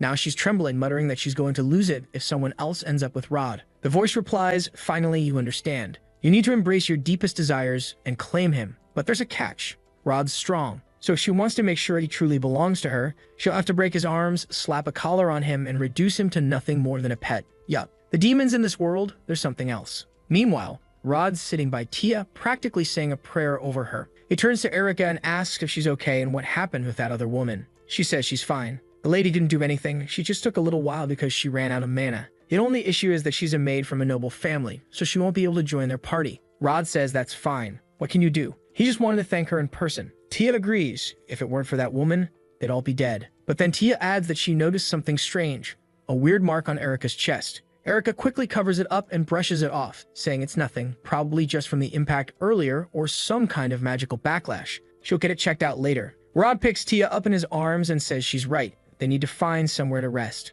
The two of them are all soft and flirty while Erica just watches from a distance, eyes dark, something definitely not right. Next morning, our poor boy wakes up looking like a wreck, probably trained all night because of course she's already back, saying she finally returned. I'm convinced now. He's pulling the classic 3D chess move. He puts on the act saying he missed her so much and that he was sure if he didn't see her again, he was going to die. She strokes his face sweetly, saying it looks like he's finally ready to give her his body and soul. She apologizes. It's just that Lake Baypor was really far away and it took longer than expected to bring back the freshest fish. But here it is, just what he asked for. And wow, she really went all out, 5 clean cuts on the fish, tossed in 3 herbs straight into the oven. The presentation is ridiculous. He's hyped, saying it smells amazing and he's already reaching out to try it. She makes the airplane sound, feeding it to him, and he thanks her, tells her she should try it too. But she shakes her head and says not this time. She made this one especially for him. She tells him to be careful though, fish have lots of bones. He scoffs, says he's not a kid, but the moment he takes a bite, something gets stuck in his throat. Immediately, she leans in and says she'll take care of it. He panics, how? And she, completely deadpan, says she'll press her lips to his, use her lung capacity to pull it out, and that'll clear his airway. He tells her she's absolutely insane. That doesn't even make sense. But life is cruel, and our boy suffers a tragic fate. Next chapter? Yeah, we jump straight into chaos. She cheerfully says the problem's solved. She pulled the bone out. He mutters a tired thank you, and just starts eating again, if only to get her to stop talking. A little while later, he finishes his plate and admits it really was excellent fish. I'll give you 25 cents if you can guess what she wants to do next. But he shuts it down, tells her not now, he needs a break. That's when she pulls out the psychological cards and asks, so, are you getting tired of me already? But our boy is slick. He says that, according to the experts, it's not good to exercise right after eating. It could be bad for the body. And if a child were conceived in that kind of state, it might not be born healthy, and the pregnancy could end up being complicated. Anne, of course, interprets all of this as him being deeply concerned about her, and she gets emotional. She says, all right then, you make a good point. I'll come back tonight to continue our little work. Before leaving though, she casually mentions that she passed through the famous city of Savit, known for its custom design outfits. He asks what that has to do with anything, and she says she bought a, well, combat outfit, something fierce and full of armor. Just by the look on his face, you already know what he's thinking. He immediately says he's not into that stuff. He's a man of integrity. But she just smiles and says, I've been around for a long time. I've seen all the magazines you have. The reason she always wears those black stockings, it was for him. And the poor guy is stunned. He always thought that was just her personal fashion choice. But he has to admit, yeah, she nailed it. He did like them. She laughs, calls him adorable, then waves goodbye and tells him to take a nap. Just like that, she's gone and he's still stuck in that room. Man, I'm seriously hoping our protagonist escapes soon. Sure, the situation doesn't look that bad from the outside, but come on. You're just gonna stay locked up in a room forever? Wait, scratch that. Spoke too soon. He's already up and activating his skill to try and unlock the door. And this kid, genius. Turns out he asked for that fish bone on purpose. He's using it like a makeshift lockpick. But the moment he starts working on it, he triggers a trap. 12 cuts across the mechanism. He falls back instantly, cursing under his breath, saying she's gotta be kidding. There's no way something this insane could be opened manually. Based on the theory from one of his books, he has to lift each of the lock pins to the exact height without breaking the fish bone to trigger the release. The catch? He only managed to hide 4 fish bones from her. And this thing requires 12 perfect attempts. It's gonna be hell. Worse still, if the bone breaks inside the lock and she finds a piece left behind, she'll know immediately. He gives it another shot and yep, snap. That's not even the first one he's broken. He's already gone through 3. It's been an hour and a half. She'll be back with his food any minute now. He calls out to the book, trying to squeeze in some last-minute study. At this point, it's too complex to brute force through it. At least he's mapped out the exact pin height for the first 10. It's just those last 2. He's got nothing to lose now. It's all or nothing. Meanwhile, in the kitchen, the 2 maids are hanging out. Erica tries a piece of the fish Anne prepared and admits it really is delicious. The creatures from Lake Bepor are no joke. Anne thanks her for the help, saying that thanks to Erica, she finished cooking a whole hour earlier than usual. Erica, though, wants to know why she's suddenly learning new recipes. After all, the young master went off to the academy, the madam is pregnant and staying at the other estate to focus on her pregnancy. Yet every time, Anne makes an extra portion of food. It's weird. Anne's hand subtly moves toward her knife, mana starting to gather. But Erica quickly blurts out, oh, I get it. You're hiding a secret pet here, right? Probably a cute little cat. She explains that the old heads of the house never allowed pets because of the fur and mess, but now that they're not around, it makes sense she'd try to sneak one in. Anne breathes out and says, you caught me. Keep it a secret. Okay. Erica says it's no problem, but she really wants to see the little guy someday. Anne smiles and says maybe one day, but not right now. He's still really shy and easily scared. As she walks away, Anne thinks to herself how glad she is that she didn't have to resort to the worst-case scenario, killing Erica and dealing with the aftermath. That conversation, however, makes her realize something else. Keeping the young master locked away in that room might start to wear on him. He could get bored or worse, fed up. Besides, she still doesn't feel anything moving in her stomach, which means the pregnancy hasn't started yet. At the very least, it'll be another 10 months before that even becomes a thing. Maybe she should actually eat a pet to help the young master relax a little. A cat wouldn't be a bad choice. Or better yet, she'll just ask him directly what he wants. But then, her whole expression changes. The tray slits from her hands, food crashes to the floor. When she gets to the room, the door is wide open. Our boy, he's out. He finally escaped. Let's go. He's hiding in some rundown wing of the mansion, furniture trashed, everything dark and dusty. He stumbles and falls awkwardly, hitting the ground hard. Everything's filthy, the lighting's terrible, but whatever. Thanks to the memories of his body, he knows exactly where he is. And if there's one magic trick this useless guy does know, it's that little light orb. It's time. He needs to get out before she finds him. Just as he thinks that, clang, a knife slams into the wall next to his head. He gasps, saying it's impossible. He ran way too far to be caught already. But then he hears it, that voice. From the shadows, calm and terrifying, she says, I finally found the like on this video so you know how our blonde boy awakened in this world where all girls are much stronger than the average guy. He tried to adapt in the beginning so no one could find out. Later he met his political fiancée, the girl with the white hair. Then bro had to survive a crazy invasion during a party at his own home, where we had Amber from Genshin Impact doing some shenanigans and always trying to get our blondie in trouble. Bro got seriously injured, but left everyone thinking he was some kind of hero for protecting adult paymen. Then he woke up with Anne by his side, the delicious maid, hardworking, and always serving him so he could recover. While bro was using that black book to become stronger, his father and family had to leave to handle some political stuff. That was the moment our poor Moon was kidnapped by his maid. From then on, he went through heaven in heaven. 'Cause damn, there was no hell with that girl. Every day was a tough day with an even tougher fight, but he fought on the mattress with strength and conviction. Tired of so much pussy, bro asked for a rare fish, and Anne had to travel far away to get it. He used the meantime to make an escape plan from paradise on Earth. She came back much earlier than he expected, but after heavy work, and knowing she had other stuff to do, he took the chance to escape. And that brings us back to the escape moment. Let's get it. And do you remember how the last chapter ended, with Moon on the run? He thought he was about to get away, but out of nowhere Anne pulled out a knife right next to him. The protagonist turns around in disbelief that she'd already caught up. He'd been running like crazy, and there she was deep in the sewer saying she'd found the young master, and that we're back with this thick-legged menace. He starts trembling when he sees her coming, and immediately takes off, saying that now that he's made it this far, he has to escape. Then he tells himself not to underestimate her, and activates Shadow Step. Anne, though, starts summoning a bunch of maid tools at him, and fires off a whole combo that wrecks the place. She glares, and a wooden piece of furniture drops down on top of him. But she doesn't stop for even a second. She throws a kick, and it's basically just a shot of her legs. She's insane. But when the smoke clears, the kid is gone. She's confused. If he's running that fast, he'd have to have learned magic at the academy. Something's off. She thought she'd completely sealed this place. So how did he get out? She thinks he escaped, but he's actually hiding right there to the side, while she says she underestimated the young master. Then she's like, how about this? If he comes back into the palm of her hand, she'll pretend none of this happened. Otherwise, she blasts the wood next to her. Nobody's there. She says she missed, and now she'll have to destroy everything until there's nowhere left for him to hide. The protagonist starts thinking maybe he should just give up. Prison wasn't even that bad. He had food, he had drinks, she was always serving him. Sure, he had zero freedom, but at least he was alive. Anne says she isn't sensing any fluctuation in the air. Maybe he isn't there after all.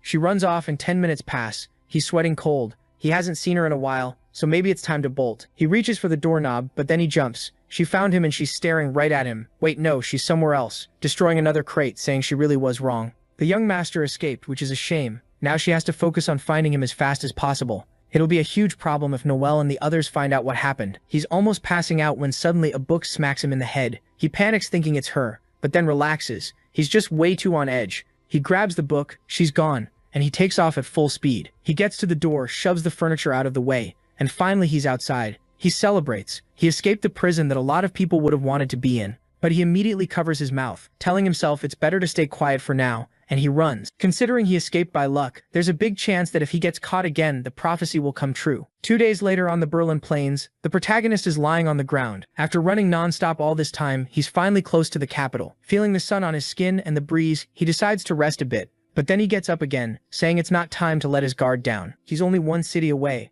But if Anne starts tracking him again, it could all end right there. He splashes water on his face and says, all right, that's it. He's going to the Mayor's Academy. But then he hears some guys arguing, asking if she wants all three of them dead. A weird bald guy is ordering someone to hand over everything valuable. If she doesn't obey, they'll have to get rough. The girl on the left asks if they're really ready to deal with the consequences of robbing her. The guy with the shaved eyebrow line says she looks like a mage, but he can't feel a single drop of aura from her. She keeps threatening them, saying he clearly isn't afraid of justice. The guy just pounds his chest and says they're professional bandits. They're acting straight up like Team Rocket, posing, acting full of themselves, telling the pretty girl to hand over everything before she ends up dead. If she takes one more step in any direction, her hand's getting cut off. Then everyone freaks out when the protagonist pops up out of the water, telling them to stop. The guys think what came out of the water is a blonde mermaid. One of them says, look properly, idiot. There's obviously no chest. That's a man. The protagonist says it's shameful for 3 men to bully a girl like that. He points at her and tells her she can go. But then things get weird. The guys put their swords away, lick their lips, and say they're done stealing items.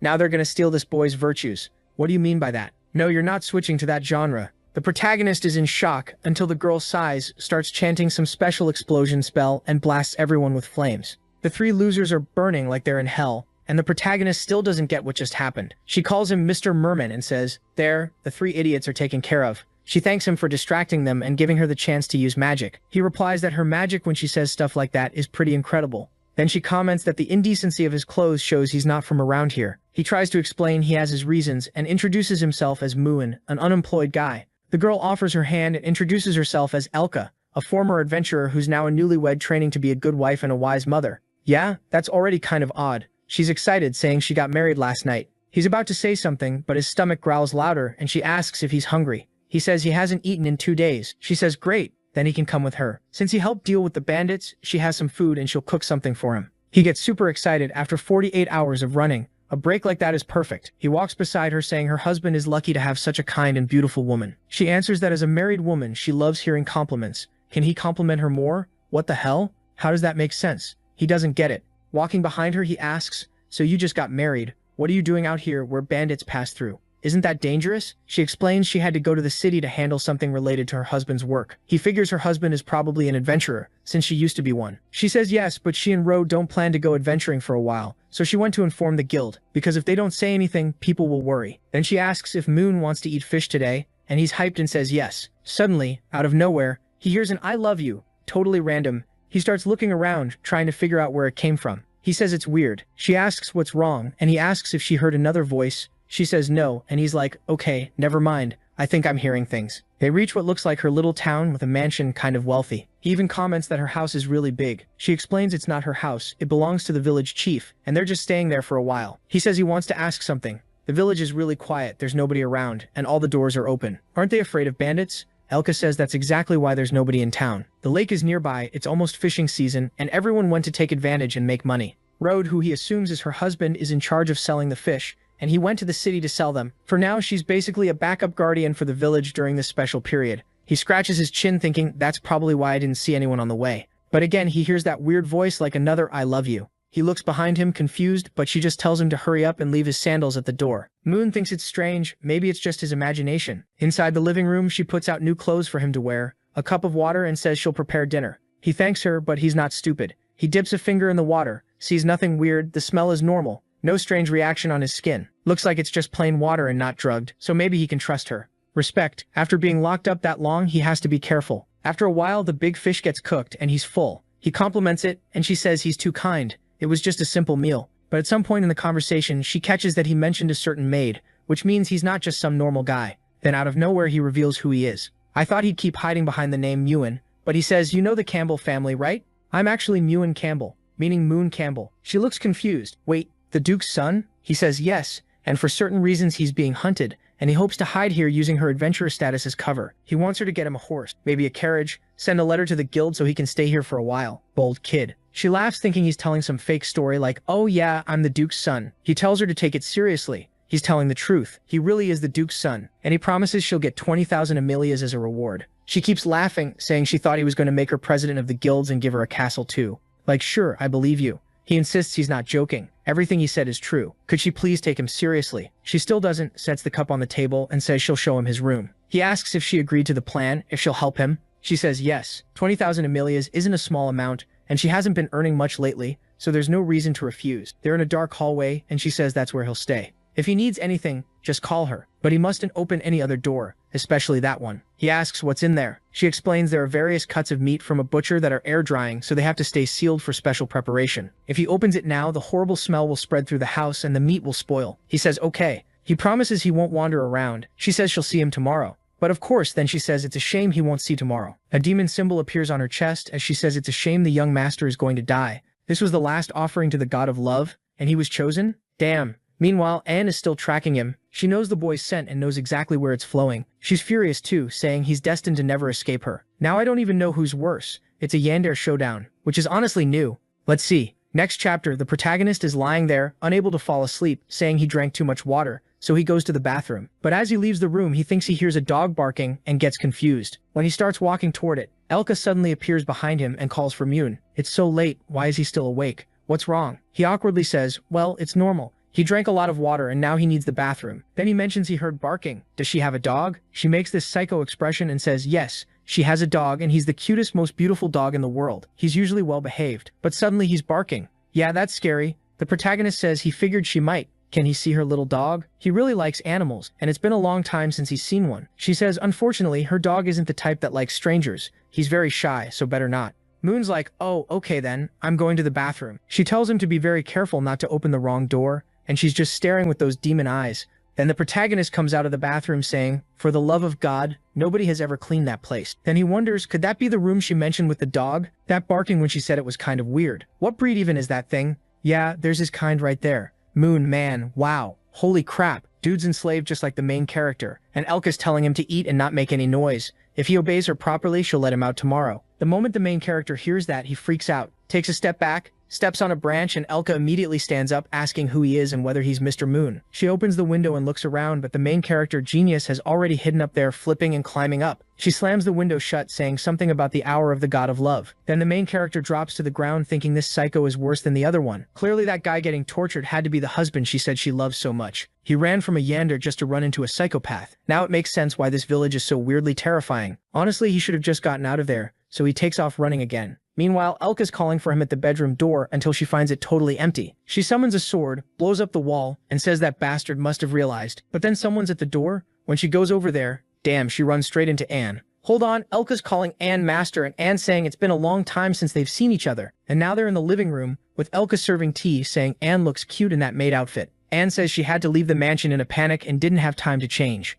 Also, why is Elka calling her master? Anne doesn't remember teaching her that. Elka says Anne must have forgotten the encouraging words she told her. Wait, is this the girl they ran into earlier? I didn't even connect that, you know? When she went fishing that day and saved a group, this road guy, her husband, right? He was in that group, and now she's saying she'll show just how much Anne helped her win her love. Anne stands up and says she's sure of it. Not only does she smell blood, she can also smell the young master. Elka apologizes for making her wait and brings in her husband, tells Rode to say hi to her master. She makes him offer his hand like a pet, pats his head, and calls him a good boy. But Anne's not right in the head either. She just takes it as, so that's how this couple works? Interesting. You're really good at this, Elka. Elka says, well, she learned from her master and she's sure her master must have managed to make her beloved surrender too. But Anne just sighs and says, no, she got surpassed by her student. She tried to take too much for herself and ended up neglecting things, creating an opening for her love to slip out of her grasp. Then Elka suddenly goes, oh, young master, could your lover be Mr. Moon? How did she jump to that? No idea. But Anne wants to know if it's him. Where is he? Elka explains everything. She found him wrecked in the middle of the street, brought him home, made food, he lay down to sleep, and then he vanished. Anne asks how many hours ago, and Elka says the last time she saw him was around 2, so he can't be far. She has tracking magic. They can start following his trail.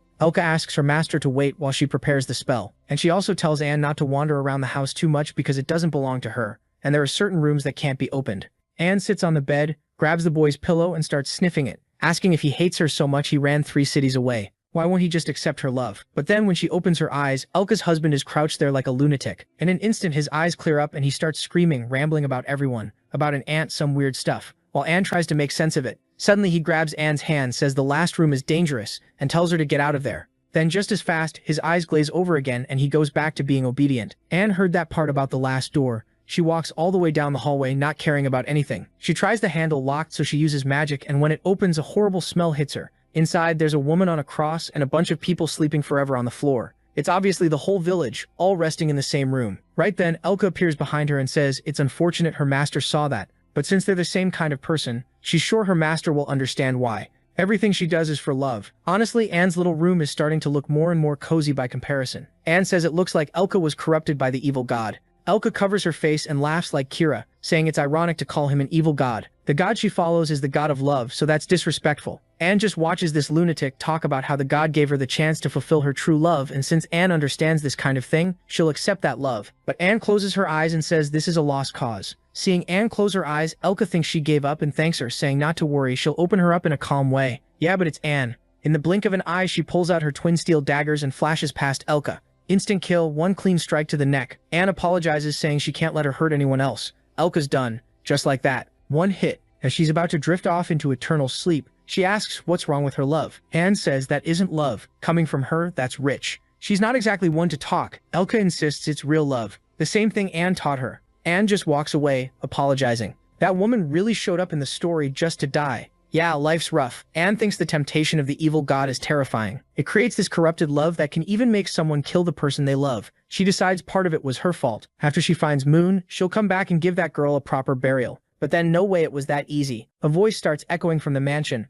I love you, master, I love you. A bubble of blood forms above the mansion, and Anne realizes immediately, it's the so-called god of love, the evil god, really. Meanwhile, Moon is still running. He doesn't stop. But someone's already right behind him. He really can't afford to slow down. He barely dodges an attack and keeps going, wondering what that was. It felt like a meteor strike. Then he hears coughing or a voice, and when he looks up at a tree, it's Anne all messed up. Damn, she already found him. She's fast. But obviously she got attacked by that thing. She tells the main character she knew he was nearby. Instead of running, he goes, Anne, how are you? What happened? You look hurt. She says they don't have time. She'll hold the woman back. So for now, he needs to run. But that creepy voice keeps asking where the master is and saying it loves the master. Then this creature shows up. Gender makes no sense. 30 arms, a tentacle face, telling them to become one. It's calling for its master, Anne, and also calling for Mr. Moon while the main character is like, what is this freaky thing? The creature says it loves him too and swings at him, slashes flying his way. And Anne, the dear Yender, is in her sorry arc now, right? She throws herself in front of him and takes the hit, gets a bunch of cuts on her thighs, she's wrecked. The main character says his head hurts from getting hit, but she's calling to him, telling him to get up. He helps her stand, saying her leg isn't okay, but she shoves him away, saying he needs to run. He shouldn't worry, once she beats this creature, she'll come after him and drag him back to the mansion. She's blushing while saying it, but still, calm down, because the creature in front of them is saying it loves both of them and attacks again, telling them to accept its love. Anne braces herself with her steel armor, but the main character activates Shadow Step at 200% full power and yanks her out of there. They sprint, both getting attacked, while she asks why. He says she can't lie. If she could beat that thing, she would have done it already. She wouldn't have ended up like this. He says, no matter how far you took things, you're still my maid, so I can't let you die. I mean, she locked him up for months and did messed up stuff. You can't just forgive that easily. But there he is, aura up, Sungjin Woo face, saying he'll show what a pro looks like, dodging everything while carrying her. She watches him exhausted, and he tells her not to worry. They'll be safe soon. But behind them, that glow keeps chasing them, with a bunch of blood hands reaching out, telling him to accept love. So he tells Anne to hold on and jumps toward the sea. Both of them hit the water. Since it's a liquid-bodied creature, maybe this will work. And it does. When the thing tries to enter the water, it kind of breaks apart. Then he realizes Anne has like 16 IQ. This idiot forgot to keep her mouth closed and save air. So he gives her a little kiss to share air. But let's be real, after the whole imprisonment thing, that kiss is nothing.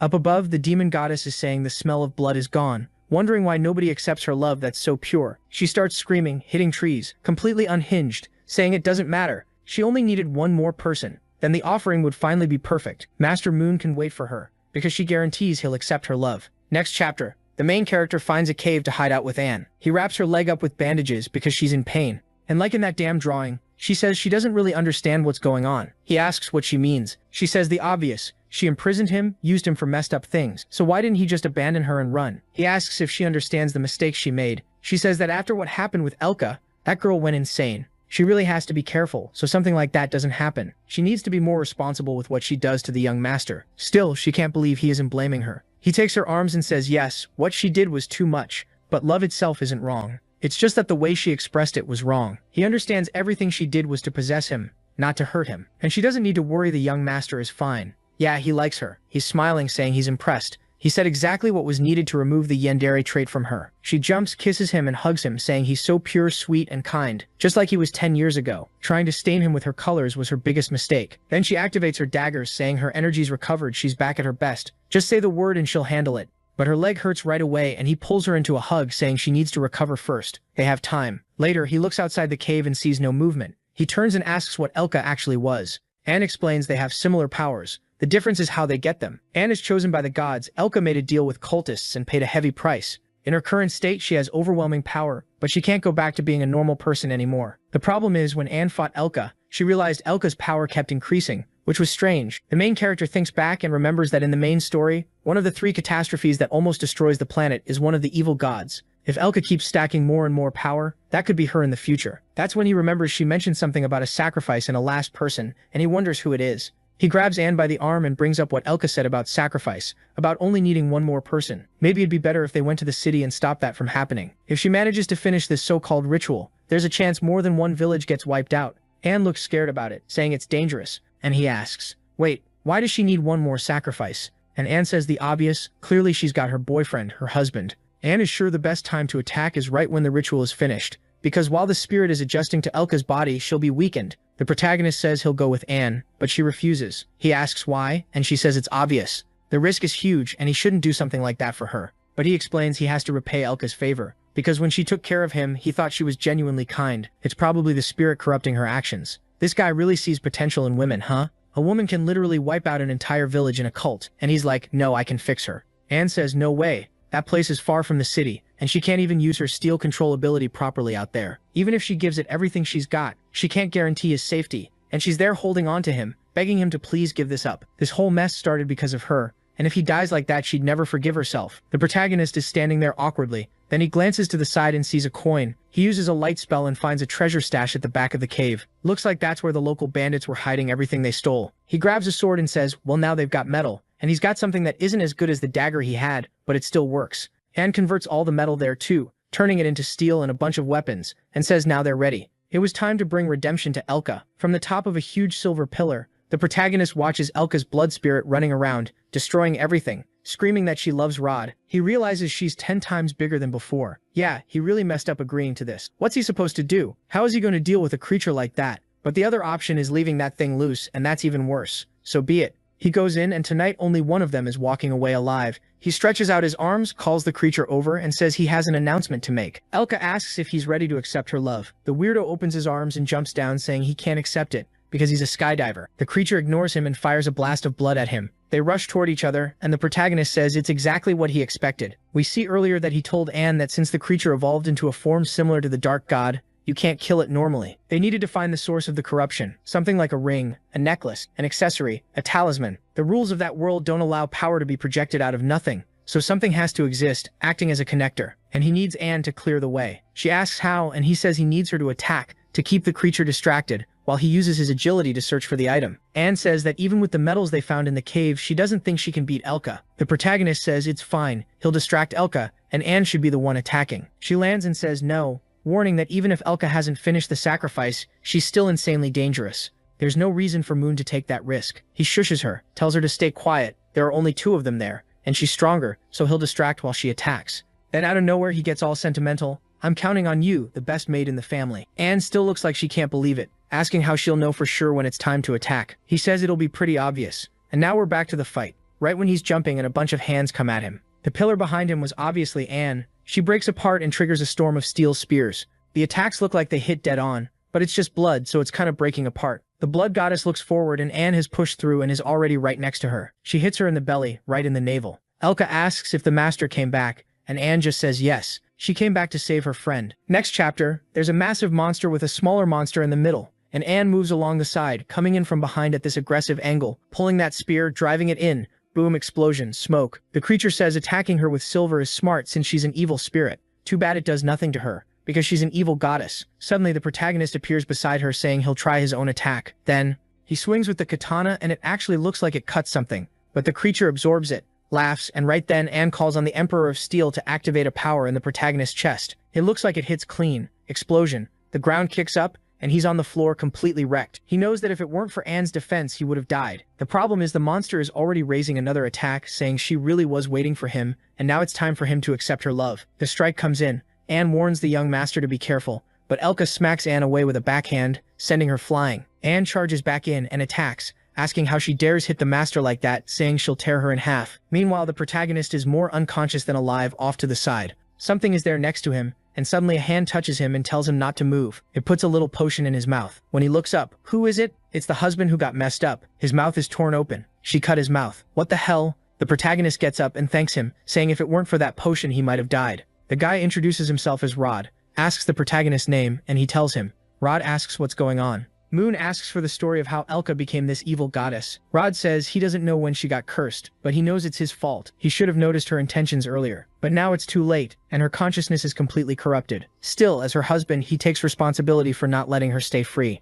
The men in this story are locked in. Seriously, I'd be like, goodbye wife, something's wrong with you. You killed the whole village. But the protagonist swears he can count on him. He'll handle it. He just needs to know what exactly is creating the connection to the evil god. Rod says he has no idea. He's never seen anything with a malicious aura like hers. The protagonist says that's impossible. Someone who wiped out a whole village has to have something. Then Rod says that after she did some rituals, he saw a strange symbol in the middle of her chest. Next chapter, she's screaming that someone has to accept her love, asking why she's always rejected. Moon and Aid had already disappeared, so the only sacrifice left is Anne. Suddenly someone calls out to Elka. It's her husband. And I'm noticing every line he says has those pauses. I don't think he can even talk properly anymore. That's scary. And he's bringing Moon, saying he brought her a sacrifice. Immediately she gets all emotional while Anne is in shock. Anne rushes in, drawing her scythe, telling her to let the young master go. But Elka swings a giant blood hand at her, forcing Anne to raise a metal barrier explosion in the forest. Elka tells her not to ruin her romantic moment. She walks up to Rod, saying she knew he always loved her. Not only did he come back alone, he even brought Moon for her. The sacrifice was perfect. He doesn't need to worry when the goddess of love arrives, everything will go back to how it was, and they'll be together forever. Then her expression changes and she apologizes, saying she forgot he's still under mind control, but it's fine when it ends, he'll remove the power. But he answers that she's right. They'll be together forever. And he starts crying, saying he ruined her. If he'd realized sooner she wouldn't be like this, and that's why he'll pay for that sin together with her. Damn, he pulls out the knife with perfect timing, like a clean CS stab. Then we see the protagonist saying the plan is dangerous. She's sneaky and won't be fooled that easily. Rod says that every time she fights, she exposes her real body instead of using the giant one, because she needs her real body's vision to see. Basically, she has to expose herself, and that's what he's betting on. The protagonist praises him, saying he actually analyzed it really well. Rod says of course he used to be a B-rank adventurer. Either way, Rod is the real trap, and he'll create an opening in case something unexpected happens. He swears to the protagonist that if Moon is going to die today, it'll be after Rod, because Rod dies first. They do that fist bump like two guys who've been enslaved by a wife for a while, though Rod clearly had it way worse, and they're in this together. Back to the moment the knife goes toward Elka's chest. Rod yells for Moon, who comes in from behind and drives it through. Moon feels something in his hand like he found it, and he yanks out what looks like a talisman. Immediately Elka turns and demands he give it back, reaching for his chest, but nope. We knew that was coming. She stabbed the husband she loves so much, and she even drops her transformation. And of course he's going to do the whole "I said I'd be with you until the end" drama. Man, you're really going to die like this. Suddenly her eye changes, an energy explosion shoots into the sky, and the protagonist gets thrown into a wall. Confused, he's trying to figure out what's happening. He just ripped out the core, but the pillar of energy in front of him is even bigger, like the ritual still got completed. They're taking his maid. He tries to use Shadow Step, throws himself into the chaos at full speed, grabs Anne by the arm and tries to pull her back while he's getting pulled too. He tells that monster to stop trying to eat his maid, and seeing the monster coming in for a bite, he says he'll have to rely on luck. He calls on the black book and asks it for something, but in the next scene, he wakes up in an empty place. He sees the book on top of him and already knows it brought him there. "Hey, my friend, is there a way to save me and Anne?" The book wobbles like it's saying yes, then it wobbles in a different way, like it wants him to look up, and he ends up staring straight at the eye of the Lord of the Skies. He's in shock and then recognizes it. The Lord of the Sun's fire, the incinerator, and God of the end of the world, the destroyer of life who brings the apocalypse. My God, how many titles. He grabs the book and demands it explain what's going on. He wants a way to save Anne, not a way to find another demon. But the eye appears behind him, calls to the human, and he immediately trembles and asks what it is, sir. The creature asks if he wants overwhelming power. The protagonist gets it. This is probably the eye's power. He looks at the book like, is this really going to save Anne? Then he asks what kind of power it is and whether it's going to cost him something huge. The book starts spinning and one of its pages moves toward the other god. The creature responds with an angry click of its mouth, and the protagonist doesn't understand why the gods are ignoring him. But the creature says the transaction is complete. It'll lend the boy the power for free if he can actually accept it. The power of a demonic god being used by a demon is always dangerous. The protagonist closes his eyes and says he didn't want to get involved with evil power, but he has no choice, so he accepts everything it has to offer. He isn't afraid of any god. The creature says fine, then they'll proceed with the contract, because he seems interesting. But whether he can endure the power or not, that's on him. The creature's palm hits the protagonist, and his skin starts showing veins of flame. He wants to give up, but he screams that he wants to defeat the god. That's what he wants. He won't lose to any evil god, and a blue aura bursts out. We're back outside again with him carrying Anne, and the demonic goddess Elka recognizes him, asking if it's him. Just from his little arm you can already tell the main guy's basically gone full Human Torch. He puts Anne up in the tree and says he'll be right back. Now Elka's turning into this half-human, half-cruel version of herself, huh? Like the real goddess of love, and she fires back that he must be the idiot who's been seducing Elka. The protagonist says that for a god she seems pretty nervous. The kid's completely changed with this stove flame fire, saying he had to pay a huge price to get this power, and now he's going to put an end to her fake love. I thought he was going to suffer in this fight, but in the very next chapter he activates the corrupted flame effect. Same giant eye appearing on his back, and then a Kamehameha-style blast. The crazy woman gets melted on the spot, totally pulverized, and the protagonist even powers down in shock. Then the demon's voice speaks again, saying it's unbelievable that an insect was messing up so many plans. But even though she failed this time, she'll remember the name Moon Campbell. Then it looks like she's fading away and only smoke is left. The protagonist just freezes, saying it'd be way better if that goddess could forget his name. Then he calls out for Elka, but there's nothing left of the girl. She's completely charred, but whatever. When the little maid jumps in and hugs him, "Young master, you're alive. I thought I was going to lose you." The protagonist pats her head and says it's okay. while she's trying to understand how he dealt with that evil god. He decides it's better not to say he made a contract with another evil god, so he makes something up. He says he found the core, destroyed it, and that it was teamwork with her and Rod, her husband. But there was still something important Anne had to do. She asks what it is, and the protagonist points at the crazy woman saying she's about to dissipate, so there isn't much time. The crazy woman asks if her mistress is nearby, and Anne says yes. The crazy woman just says, "Good, everything's over." And Anne comments that at least in the end, the evil god controlling her was eliminated. Then the charcoal lady apologizes for deceiving Anne. The maid asks what she means, and the girl explains that her contamination had nothing to do with meeting Anne that day. Actually, she'd been connected to the evil god for a long time. Rod was too strong, and to keep adventuring at his side, she made those contracts to get stronger, but she ended up losing control. Anne says she wants to know about the day Elka said she loved Rod. What happened? Did she fail? Elka says no, she succeeded. Rod said yes, but they couldn't be together. I'm trying to follow the plot here. Anne asks why they couldn't be together if he said yes. Well, because he'd already gotten another girl on the team pregnant. The guy really built the perfect party. Then Rod told her he'd always liked Elka more, but he never had the courage to confess. But one time he got drunk, the older woman was nearby, and yeah, 1 + 1 = 2. Anne is there with this scorched woman, wanting the gossip, asking, wait, just one time and she got pregnant. You didn't think that was suspicious? Elka, basically just a piece of charcoal telling the story, says yes, she suspected it. That's why she made a contract with the evil god to find out if it was true that the woman was pregnant. But when she woke up that night, she was already covered in the woman's blood and the woman's belly was cut open. And then she found out the real truth. The woman didn't actually have a child in her belly. She was faking it just to keep Rod for herself. This story is getting complicated. Anne cries while Elka says love is fragile, that it can break even from a simple lie. And the day Rod found Elka after she killed the other girl, he tried to end her because he thought she'd been taken over by the evil god. That's when everything started. She got fully overtaken by the god, and it became irreversible. If she'd had the courage to confess to him, everything would have worked out. But it was already too late. She just hopes Anne finds happiness with the master. And that's it. The big chunk of charcoal turns to dust and goes up to the sky. That arc ended with a pretty good plot twist. I liked it. And let's keep it moving. Next chapter, they put that muddy blanket over the two of them, and that's that. Anne says, well, she's fine, the protagonist is fine, so they're ready to move on.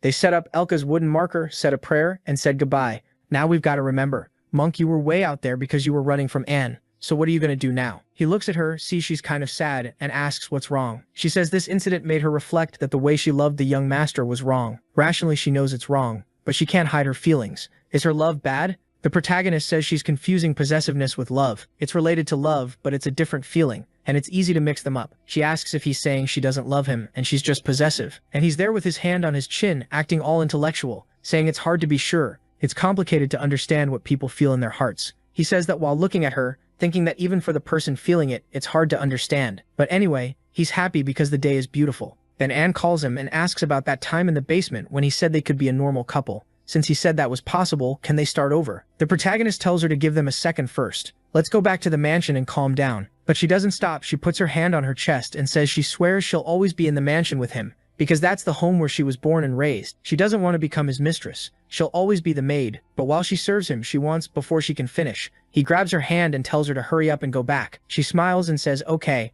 and the protagonist is really happy. With all the incidents out of the way, it looks like he solved everything. Anne, who was the most dangerous yandere, was acting like a normal person now. With her like this, that terrible future doesn't exist anymore. Or actually no, 2 days after he returns to the mansion. No way, he's locked up again. He says as soon as he got there, he ate dinner. His vision went dark and he woke up there. He wonders if he's time traveling. What's going on? But then he notices. He's restrained but not really. The cuffs are loose. And who shows up? Anne, apologizing, saying she had to keep him waiting. She needed a place where no other girl would interrupt. Here we go. He stands up and says, well, looks like he's not actually locked up. She says of course not. And then yeah, she unbuttons the twin dragons and drops the dragon saddle on the floor. And she tells him to remember what he asked for. He starts remembering a time he commented about an outfit he likes, and she's changing out of her sports uniform. And then she does that bunny dance thing, giving him the full 1-2, asking if he liked it or not. Looks like he really did ask for that. Obviously he liked it, and she sits down next to him. She says after everything that happened, she realized it can't be one-sided, so she wants to win him over. And because of that, today he can do whatever he wants. The chat says the protagonist finally gets to be the one on offense. He's not the only one suffering anymore.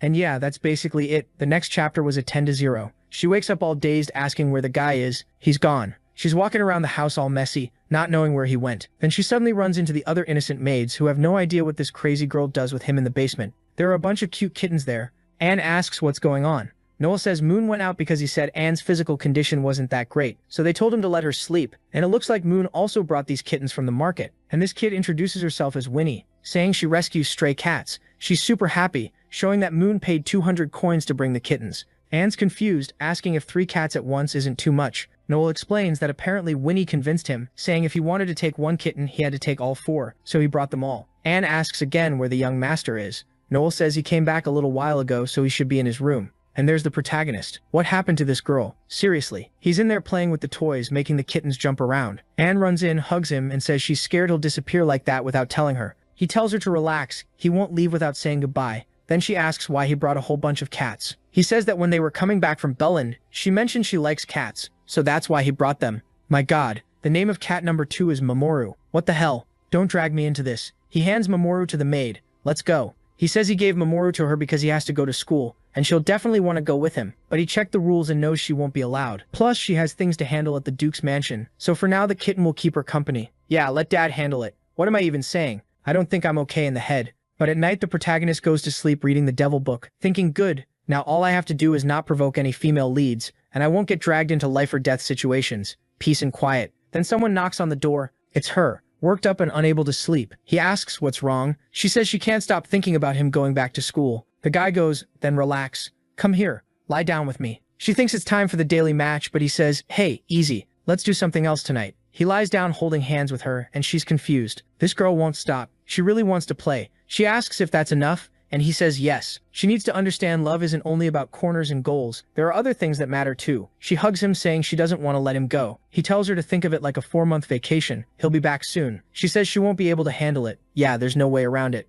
Back on the soccer field, she says that from this distance it's really easy to score. The protagonist realizes he won't have a choice, and that's it. Ball in the net. But then the book warns him, the jealousy process has reached 100%, and a fate intervention has been initiated, with part of the memory being corrupted. What's happening? The system basically just tells the protagonist to suffer. I read a comment and I get it now. This story has 7 girls, and each one is a deadly sin. Anne was the sin of jealousy, and now she hit 100%, so technically he resolved her. Next chapter starts with, man, I forgot this girl's name. It's been forever since we've seen her. It's the girl who looks like that Genshin Impact archer. What's her name? Amber, right? She's taking a bath, saying that coming back to school a week early is good, because they can enjoy these baths. That Leah girl, the blonde who's probably the sin of gluttony, says that even though school hasn't started, the teachers sleep there so she can't go bothering them like that. Then out of nowhere Amber goes at Leah, saying she's been growing a lot, and her hair is getting whiter like lighter. She asks if it's because she's being watched by the gods, and Leah says yes. So I joked about the sin thing, but she really is growing because of the gods. What god is that? Then Leah comments that her hair is getting really golden like that person.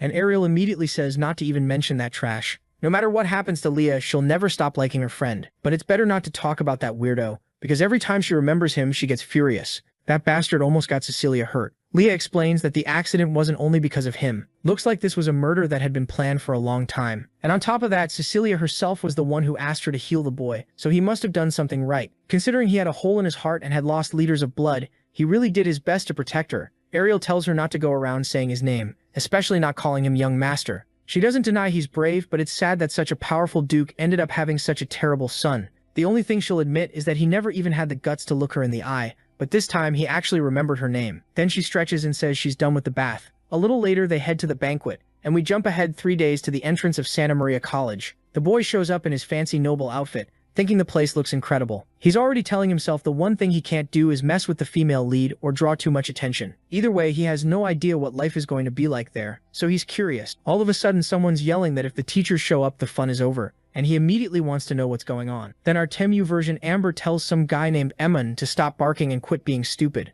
This guy has the title of Moon's follower, and the Campbell Wolf, and he's saying that someone filthy like Ariel, who's only half noble blood, with the other half being common, doesn't deserve the title of heir. She fires back that she doesn't argue with a dog's tongue. The Lord already accepted her as the heir, so there's no reason for him to be running his mouth. But the wolf takes off his glove and says that if that's how it is, he'll show everyone what trash she is, and he challenges her to a duel. Mia doesn't look impressed. If I remember right, in this story the women are all stronger, so he's basically guaranteed to get wrecked. People around them even feel kind of sorry for Ariel, saying it's always the same thing. The protagonist watches, thinking, well, yeah, this is what a protagonist's life looks like. Always full of challenges. He's just gonna sit back, watch, and get ready for the future. Ariel says the guy challenged her 3 times last semester. Apparently he'd gotten addicted to the taste of losing, but he says that Omen the Campbell Wolf will personally finish her off. The protagonist freaks out. Campbell Wolf? What is that supposed to mean? Right when Ariel is about to say she accepts, someone suddenly shouts that Moon Campbell is here. Everyone turns toward the protagonist and says he's watching his lackey fight. Was he really the mastermind behind all this?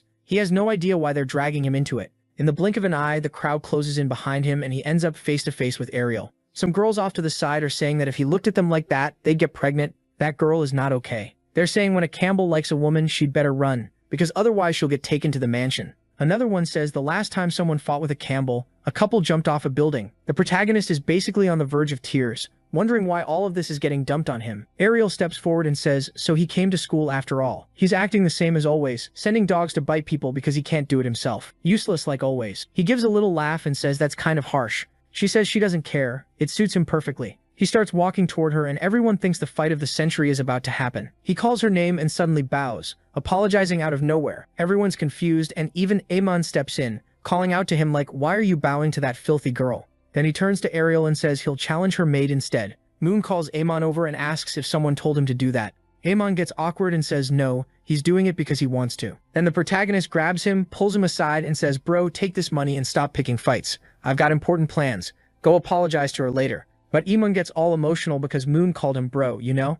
Ariel is ready to fight, but then everyone bows and apologizes. He tells the rest of the group to disperse, while Ariel wants to know what he thinks he's doing. He's thinking, doesn't this make his intentions obvious? The protagonist says he's a new person. He'd rather apologize to her in front of everyone so it's clear he really changed. She asks if he's serious and he gets confused, like she thinks he's not being serious, so he bows again. She tells him to stop, saying it's humiliating for her too. Then she gets right up in his face and says she remembers that at the last party they went to, he kept staring at Leia's talent, her basketball skills, let's say. He blushes and says something's off. He's about to reveal something important, puts his hands on her shoulders and says he likes smaller ones, like he's more into tennis than basketball. He likes the ones that are plain and fit in one hand. She punches him in the face and tells him to shut up. And she says she knows perfectly well that every girl he bullied up until now was more on the basketball team. So now he's coming with this tennis talk? She's basically forcing herself to keep this conversation normal. He stands up and says he's not joking. He's apologizing sincerely. Then he hands her something and says it's an apology gift. All he wants is a pure friendship with her, clean like water. He wants to eat together someday. Just the two of them so they can put all this behind them, and then he runs off saying they'll talk later. The idiot takes off, thinking he only apologized because the old Moon Campbell did so much messed up stuff to her. But whatever. Goodbye, they'll never see each other again. He just wants them to be classmates, not enemies. But she's left holding the sausage he bit, furious, and she yells after him again. While she's sprinting like a bullet, he's being watched by a few more girls, and this one is dangerous. She's looking at him and saying he seems interesting. As far as she knows, he's the stupid rich boy, so why not start bullying him? Wow, that's kind of delicious. Then we see 2 older guys watching from far away, saying it looks like the group finally broke up. The broad-shouldered guy is Plan, the head of the place. The more Gandalf-looking old man is Glenn, one of the teachers. Plan asks what happened, and the teacher explains that it looks like the kid apologized to Ariel and gave her half a sausage as a reward. Plan is shocked. Impossible. As far as he knows, that boy has always been insanely arrogant. He used his noble status and did whatever he wanted at the academy. Plan has no idea what he did last year. And meanwhile there are 2 girls running around with their skirts lifted. On top of that, he was always the one humiliating Ariel, because she didn't have full noble blood. Glenn says that from the way he saw the boy acting, he seems reformed. But Plan doesn't buy it. No way. If that kid really changes, he'll eat the table in this entire room. Glenn scratches his head and says it seems like Plan really doesn't like the boy. Plan snaps back that the little bastard took a whole year 365 days just to learn the most basic magic of all. He was a disaster for the academy. Glenn says if you hate him that much, why don't you just expel him? Problem solved. Just catch him doing something and that's it. If he doesn't have much magic, he should go train with his father or something. Plan says it's complicated. The problem is the boy never causes one huge incident. He causes lots of small ones all the time. And even if he has no magical talent, his father has power and his mother is extremely dangerous. Yeah, I agree, dangerous mom. Miss what was her name? Noyce? It seems like she has connections. She's friends with the queen, so that makes everything worse. Kicking Moon out of the academy could cause a terrible domino effect. Glenn keeps watching though and says he's seeing something interesting. The boy was greeting the statue of the first leader. The protagonist looks awkward because you can see a line on the statue's neck. Apparently he accidentally kicked it once. The head popped off, and now he's apologizing. He asks for a blessing, saying please let his school life be peaceful without too many problems. Glenn says that's exemplary behavior. He's never seen a student bow to the statue of the very first headmaster. Gandalf teacher says his friend is going to have to eat that table pretty soon. But Plan walks off saying it's only been 1 day. This proves absolutely nothing, and he throws out a saying, it's easier to change mountains and rivers than a person's nature. That boy is just working on some much more twisted plan. Gandalf strokes his beard and says, it looks like Plan is going to stay stubborn, but he has a feeling this year's exam is going to be interesting. Scene changes to the dorms. The protagonist gets his room key, thanks the woman, and tells her to have a great day. She turns bright red. Oh my god, he's so different. It was just a little break and he came back like this. He gets to the room and is impressed. It's way bigger than he expected. It's weird, the place feels familiar and different at the same time. He flops onto the bed saying it's not as comfortable as the one at home, but it's better than a doghouse. Tomorrow is the opening ceremony, so today he's just going to shower, change, and sleep. He looks in the mirror and realizes he's way more built than he was in his first week in this world. Hard work really pays off. The only thing still messing up his body is that huge scar on his back. He never thought it would stay marked like that. Looks like it's going to be there forever. He can still summon a little bit of that flame that burns everything to ash, but the intensity is much lower. One blow and it disappears, but it's still better than light magic. He smiles and says it's better this way. He doesn't want anything to do with those evil gods, so he doesn't even want to use that power much. The plan is to use the god living inside that black level thing to keep everyone away. But at the same time, he has to admit he needs to learn more magic. He's at the academy, he has to survive, so it'd be good if he could actually learn something. He presses the book to his face,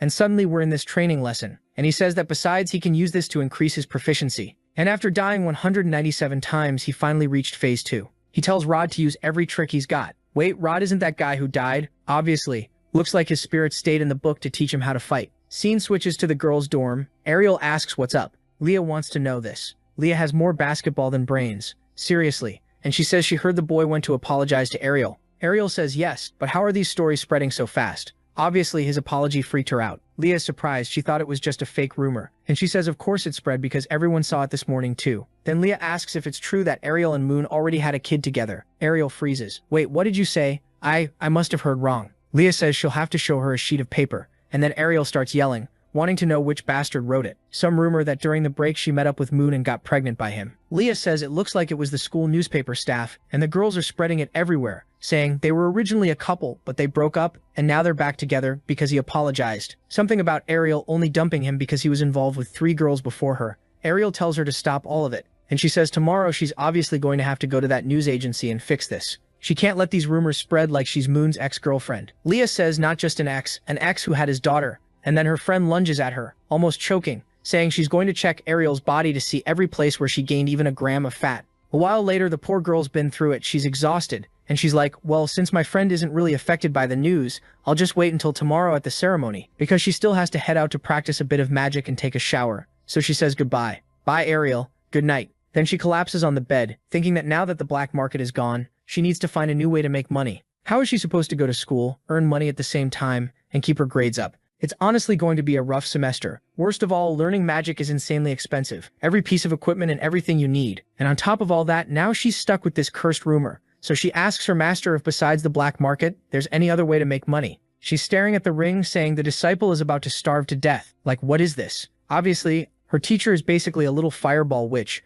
while her guy has a book and nothing else. Okay, he's got a maid, but still, the book could at least have a physical form. And the master says that now that she's a gold-level mage, there are countless ways to make money. But she has to remember the current situation. It's not that they can't make money, it's that there's nowhere to make money right now. Ariel says the spells she learns from her master make everyone jealous. If she could make scrolls and put those spells into them, it would probably work out. The master says she should start learning some more ordinary spells too. It's not too late. But Ariel refuses, saying she only wants to learn powerful stuff, because during that mansion mess that day, if she'd warned the Duke earlier, or if she'd been stronger, the problems would have been way smaller. Then, out of nowhere, the master says she knows a way for her to make money that's extremely easy, fast, and convenient. Ariel gets happy immediately. And then the master goes, Moon offered his apology, right? Why don't you accept money, for example? What if he gives you a little million for your forgiveness? That would clearly be worth it. Ariel says no way. She's not that kind of woman who's going to humiliate herself for money. Especially not for a measly million. If he wants her forgiveness, he'll have to prove it for real by completely changing how he acts, which is basically impossible. The master comes in all timid, saying she should think about it more carefully.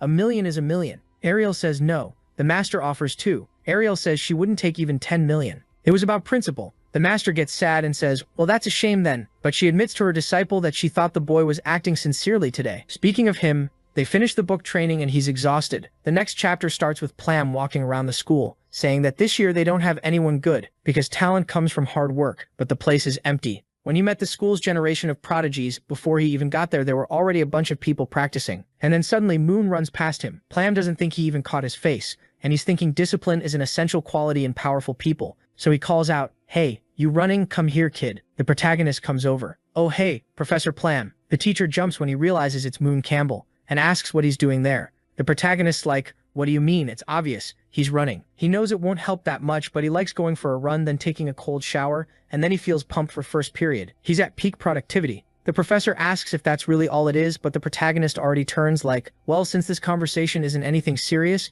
he needs to keep going because he has to run at least 3 kilometers. The professor thinks it's really weird. Something's off. Nobody changes their personality that much over just one vacation. Like the saying goes, when something strange happens, there's a reason. He's going to have to keep a close eye on this kid since his family is important. Scene cuts to a blonde girl running through the hallways in a panic, saying she's going to be late for the student meeting. The moment she touches the door, someone says she's 5 minutes late. She apologizes to Your Highness, saying she took too long. The girl with glasses answers that she already told her not to call her Your Highness at school. So the blonde says, okay, she'll call her president. And she says she's ready. She collected all the information on the new students. If the president needs help with anything else, just say the word. The president comments that her friend has darker circles than usual. She was probably reading that novel again, The Evil Destroyer God Who Fell in Love with Me. She's the type who likes weird novels. And the president says she doesn't like that kind of story. The kind that makes evil stuff feel casual. If she keeps reading that, it'll affect her magic practice. She really should ban the publication of that kind of book. Then she goes to the window, opens it all up, and sunlight hits, showing off her beauty. And she says it looks like spring came early. Her friend says yeah, and starts tidying up the books,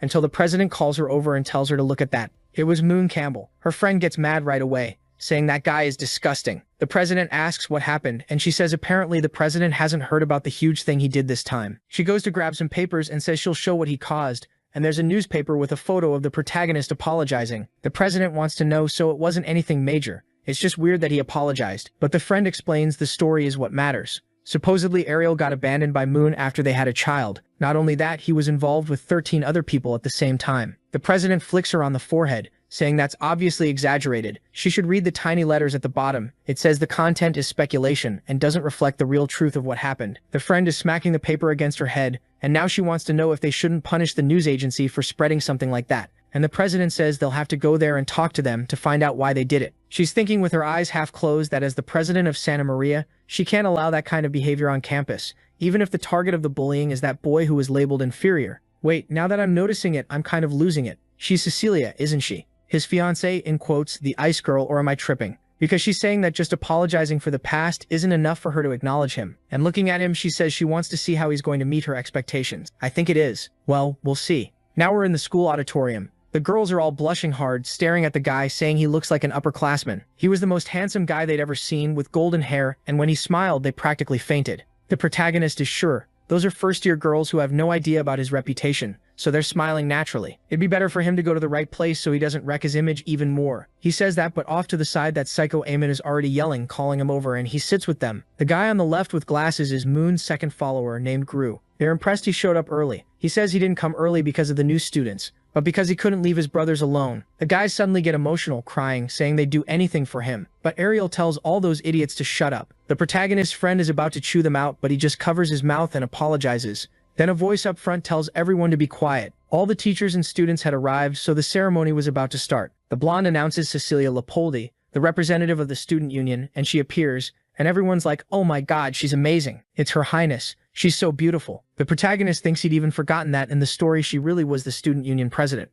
But he finds it weird how she's staring at him. He closes his eyes. His friends ask if he's feeling okay, what's going on, and he says it's nothing. Cecilia goes up and starts that welcome speech, while the protagonist thinks it sounds a lot like speeches from his past life. One thing's for sure, with her as president, it'd be best for him to draw as little attention as possible, and obviously he should warn Eamon not to do anything stupid either. Suddenly, Cecilia's speech gets interrupted by someone asking if everyone can hear. A big pink bear shows up, saying he likes seeing everyone well-behaved. He introduces himself as the pink bear, literally, and he's the new principal. Apparently, the other principal got transferred by higher-ups to complete another task, so until she comes back, he'll be the one acting as principal. If anyone has questions, go ahead. Otherwise, that's it. It's over. Bye. The bear bolts, and the protagonist is left kind of confused. He remembers the old principal. No. Why did they replace her with the pink bear? How is that even possible? And Moon just wants to know who the hell this pink bear is in the story. Then we see Ariel talking with the bear, asking if they aren't afraid this person will cause trouble. The bear starts taking off the costume, telling Cecilia not to look at him with that hateful face, or he'll get excited and sad at the same time. But she wants to know what happened that made the extraordinary principal of this place leave. The bear says it looks like she went to go meet her little sweetheart. Cecilia immediately knows it's some guy named Tachik Accord, and she turns like, okay, I get everything now. The bear says she probably has no idea what's actually going on, but Cecilia walks off thinking that, considering the direction of the old principal's research, it was probably something involving the evil gods. I got a bit confused here, but I think this part was meant to be confusing anyway. After the auditorium, the protagonist gets his class list and everything and realizes there's a ton of stuff. But while he's walking, the girls are all watching him in those miniskirts. And what annoys him is that it's hard to find something that fits, something that matches him, until he sees a 10 a.m. class, Intro to Potion Making. Actually, there are a bunch of intro classes. He wants the basic class to learn magic, because since he doesn't have much talent, obviously he has to start basically from zero. He's excited because this class, whether he likes it or not, is going to be the first step toward his magical journey. In 3 years, he'll become a completely different Moon Campbell. Then in the next panel, he's crushed. He has no idea what the woman is talking about in class. Everything she mentions, he's never even heard of. He decides to try to get organized somehow, raises his hand saying he has something to ask. The Fundamentals of Magic teacher Fran asks what it is, but she knows he's the school's notorious playboy. He never went to any classes, so what is he doing there? Now it makes sense why all those students are kind of piled up on the other side of the room. But she's also scared because she knows how dangerous the Moon family is, so her career is on the line. The protagonist asks if she's okay, and she says yes and tells him to ask his question. He wants to know why they have to learn this multi-stage course of continuous connection linkages. It's over 100 pages just to start. Where's the earlier content? Where's the beginning part of the book? She says, well, she already taught all of that in the earlier magic grades. Suddenly he's shocked that it's the basics he doesn't know, and everyone's holding back laughter. Moon glares and everyone goes quiet. She adjusts her glasses and says, all right, let's continue class. But he calls her again, startling her. Right away he says he's going to have to ask her to give him private lessons. If she can accept, he'll even let her set the price for the lessons. But she turns bright red like, private lessons? Instantly, all the girls reach the same conclusion. He came to this class because his target this time is Miss Fran. And the guys are commenting that this is the dude with 13 girlfriends. Got another girl pregnant, and now he's going after the teacher. Fran is shaking, saying, no, they can't do something like that. He thinks it's weird and asks why not. He'll send the money. It's just tutoring. But she has a full-on panic attack and collapses on the floor. He runs over, helps her up, asking what happened. She says that as tempting as the title of Duchess is, a relationship between teacher and student is way too risky. Suddenly, Cecilia walks into the room saying she's there for a routine inspection. Right away, she finds him there with the teacher clinging to his arm, all red-faced, and she asks what he thinks he's doing. But in the very next moment, it's Fran apologizing, saying she got way too nervous. Cecilia tells her she can go back to class since there's nothing left to sort out there. So Fran leaves, and that blonde friend comes over and asks if Moon really only wants a proper innocent lesson. He says yes, he didn't learn much because he used to act differently before, and now he wants to find a teacher who can help him learn everything he missed. Cecilia says he disrupted the class and should be punished, but since it was all a misunderstanding, she'll let it slide. Still, he'd better think carefully about how he's been acting. Then she calls for Ware. Now she's finally learned that girl's name and walks off. It sounds like Cecilia also said our guys should go back to first-year classes instead, rather than keep asking this year's teacher for help. But he knows that would be humiliating. He'd basically have to repeat a year, which would be awful. Maybe he's got an idea. What if he takes that black book to the library, absorbs all the content, and tries to learn that way? Honestly, it's a genius plan. So we cut to the Santa Maria bookstore. Someone closes her book and stretches, saying that when it's cold she just can't focus on reading. But then she glances to the side and asks what she's just discovered. Isn't that the blonde, rich, clueless kid from Miss Cecilia's class? She's bored, and here he comes. So she decides to mess with him a little. Oh my god, so where is this Santa Maria Academy? Because now I'm gonna have to go there and experience this super dangerous place. A little later, the protagonist is slumped over a pile of books, exhausted. He's trying to absorb everything so he can go into the book space and learn in that place. But 5 minutes later, he's got the book on his face and he suddenly wakes up, saying the method isn't working right. He tried to bring the books into the other world, but it's so dark in there he can't even read. He has to use light magic in that other world, and it's a pain. Another problem is that every time he uses even a tiny bit of magic, Rod attacks, thinking it's time to train. So yeah, he's going to need a teacher, but who? From what Cecilia said, teachers there aren't allowed to offer private lessons. Maybe he could find someone outside the school, but the academy wouldn't allow that person to live there. All he needs is to at least start understanding the basics of magic, and considering how elite this place is, there have to be tons of students. He looks around and sees a girl carrying a bunch of books. With the braid, the glasses, all of it, she's basically the perfect model student type. He decides she's the target. A strict student like that has to know everything he needs. This girl, Sally, is standing there looking kind of confused because he walked up to greet her, but she immediately startles and asks what he wants. Before he can say anything, she stands up and says she's unfortunately already late for class. He asks to talk, telling her to give him a second. He doesn't have any bad intentions. He just wants her help with something. Then he steps closer and asks if she needs money. He's got a job for her, and if she helps him with some private lessons after class, he can pay a pretty generous amount. What does she think? Obviously, she takes it in a completely different way, already assuming he means a different kind of lesson. And he says she can choose the price he's paying, it's just her. Then out of nowhere, she cuts him off and slaps him, saying, "Money isn't all powerful like that. This is an academy, not some twisted den from his family." She storms off furious while the protagonist is standing there totally confused about how his reputation got this wrecked. And then look who shows up, the villain. She asks to be excused and says noises like that aren't allowed in the academy. The protagonist immediately sees on her badge that she's apparently the person in charge around there, named Anicap, and he's just thinking she smells unbelievably nice while she asks him to explain what happened. From the way she's talking, she says she thinks she misunderstood him. She thought she might have to call a teacher because of it, but it's all settled now. The protagonist keeps explaining, saying he's an innocent guy. He really just wanted someone to tutor him, because yeah, he's the victim in this story. Then the girl heals him, tells him not to move, and says he's very well behaved. He obeys. What is this? She's treating him like a dog out of nowhere. He's shocked she's using healing magic without any incantation. He's about to ask, but she covers his mouth and tells him he needs to value his body a little more. Without a healthy body, he can't be the school's trash. He asks if she's treating him like this, even knowing his reputation. She says of course he's a celebrity, basically. He doesn't get it. How does she know his reputation and still talk to him normally? Every girl who hears his name runs off like that other one did. Anna says girls are scared of him because he's trash. They think their bodies will be targeted and they'll get emotionally played, so they want to stay far away. Then she steps closer and asks if he really thinks he could fool her. Here we go. Look at him, he's turning red and doesn't even know what to do. But then he suddenly freaks out like, no, something's wrong. This girl has the braid, the glasses, she's the girl from the bookstore. But he's feeling the aura of someone who's a master at the love game, and at the same time he's thinking she's amazing. She keeps getting closer, asking why he's keeping his distance, why he's so shy. She thought he was the legendary playboy, but he's acting weirdly innocent. He looks away and says, "It's just a rumor." And she casually lifts her fingers, saying she was curious to see who the playboy was that scared off half the girls, but apparently it's nothing special. Actually, he's just a well-behaved little baby. She's roasting him now. He's not letting that slide. He clears his throat and says, fine, even if he's never had an official girlfriend. And he looks innocent. She has no idea there's a beast behind all that. He can't just stand there while she talks like that. Then out of nowhere, he flicks his own face. He's standing there confused, and she tells him everything she just said was a lie. She's never had a boyfriend either. He says she's a wicked girl, and she laughs and says yes, she's an evil, heartless woman. He crosses his arms and says at first he didn't think she was that kind of person, because when he was looking through the books, they all had tons of notes. It was probably her who did all that, right? She says yes. She only wrote those explanations because she was bored. He says that means she's actually a kind woman. She makes a face like she doesn't love that description and asks if that really describes her. He says yes. She took care of him even with his bad reputation, and she still wrote those cute little explanations. Plus, he noticed she's using magic to isolate the sound so they won't bother everyone in the bookstore. All of that proves she's kind. She says it's rare for someone to call her that. He asks what people call her. Then, she says she'll tell him. But suddenly she stops, grabs his face and tells him to cut it out with that little trick. But since he tried so hard, she'll tell him. Everyone says she's a snake. So by any chance is he scared? He says no. Actually, he kind of likes it because snakes eat rats, and he doesn't like rats. She puts a hand on his head and says she knows perfectly well he's only being nice because he wants her to teach him. He says, well, she figured out his intentions, so he'll offer $1 million. If that's not enough, he'll even write a letter to his family asking for more. She keeps the same smile and says he's being naive. Even if he hired the best tutors for 3 years, it would cost less than that.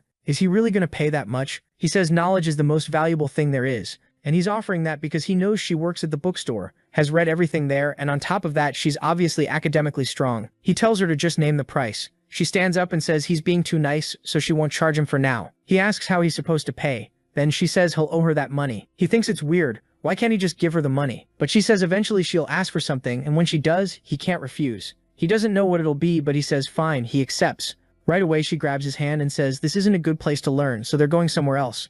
Then it switches to the old potions club. He thinks it's kind of strange. He didn't see anything about it. She says that's normal, because that club belongs only to her. Then she lets her hair down and says now she doesn't have to feel awkward. And yeah, he fell for it. It's that girl from the rooftop who said she was going to bully him. She says he stepped into her territory. The protagonist is still unlucky, still red in the face, and the villain touches his face and asks why he's so shy, why he's so red. He awkwardly asks how a club can exist if it's only her in it. She says this is the club's last year. Since they don't have members, it's going to be shut down, but until then she'll be there alone. It's really sad being alone in the cold. So does he want to join the club? Just the two of them? And somehow he's walking around all happy, saying he doesn't know what happens in the club, but he'll learn the basics of magic. And that's enough, until suddenly, the magic communicator announces that student Moon Campbell should report to the student association room. He doesn't really get it, but he already assumes it's not going to be good. Now we're face to face with Cecilia, which feels even more serious, because when her follower isn't around, it usually means it's something important. And on top of that, ever since he arrived, she's just been drinking tea without saying anything. So what's going on? Feeling awkward, he's about to say something, but she taps her cup on the table. She apologizes for calling him there, but says she has to get straight to the point. What does he think about the incident that happened recently? He's confused, wondering if she means the moment he got slapped in the library. He pretends he doesn't know anything. He was studying all afternoon, so if something happened, she can go ahead and tell him. She looks a bit puzzled and asks if that's true. And he starts saying he would never do anything to a girl in broad daylight. He was focused on his studies, and if he sees someone doing that, he'll punch them. But then she asks when she ever said it was a girl who got bullied. She puts a sheet of paper on the table and tells him to take a look. It looks like it's about an underwear thief, a boy, something like that. Cecilia says that since he's in the boys' dorm, maybe he has some information. Still confused, the protagonist says he thought they were stealing women's underwear, but they're stealing men's. She just says it looks like a similar incident happened last semester, but if he has no idea, then fine, he can go. What does he want to drink? He should know she doesn't have black tea. He says anything is fine and she makes him some coffee. He adds sugar and notices she likes things really sweet. He smells his coffee, thinking that from now on he's going to carry sweets in his pocket. If he ever has a problem with her, he'll just hand one over and that's it. Then she suddenly apologizes and he flinches. She explains she kicked him out of the classroom that morning because she thought he was causing trouble. He says it's fine. He was in Miss Fran's class, he should already know the material. But she keeps apologizing, saying she was wrong this time.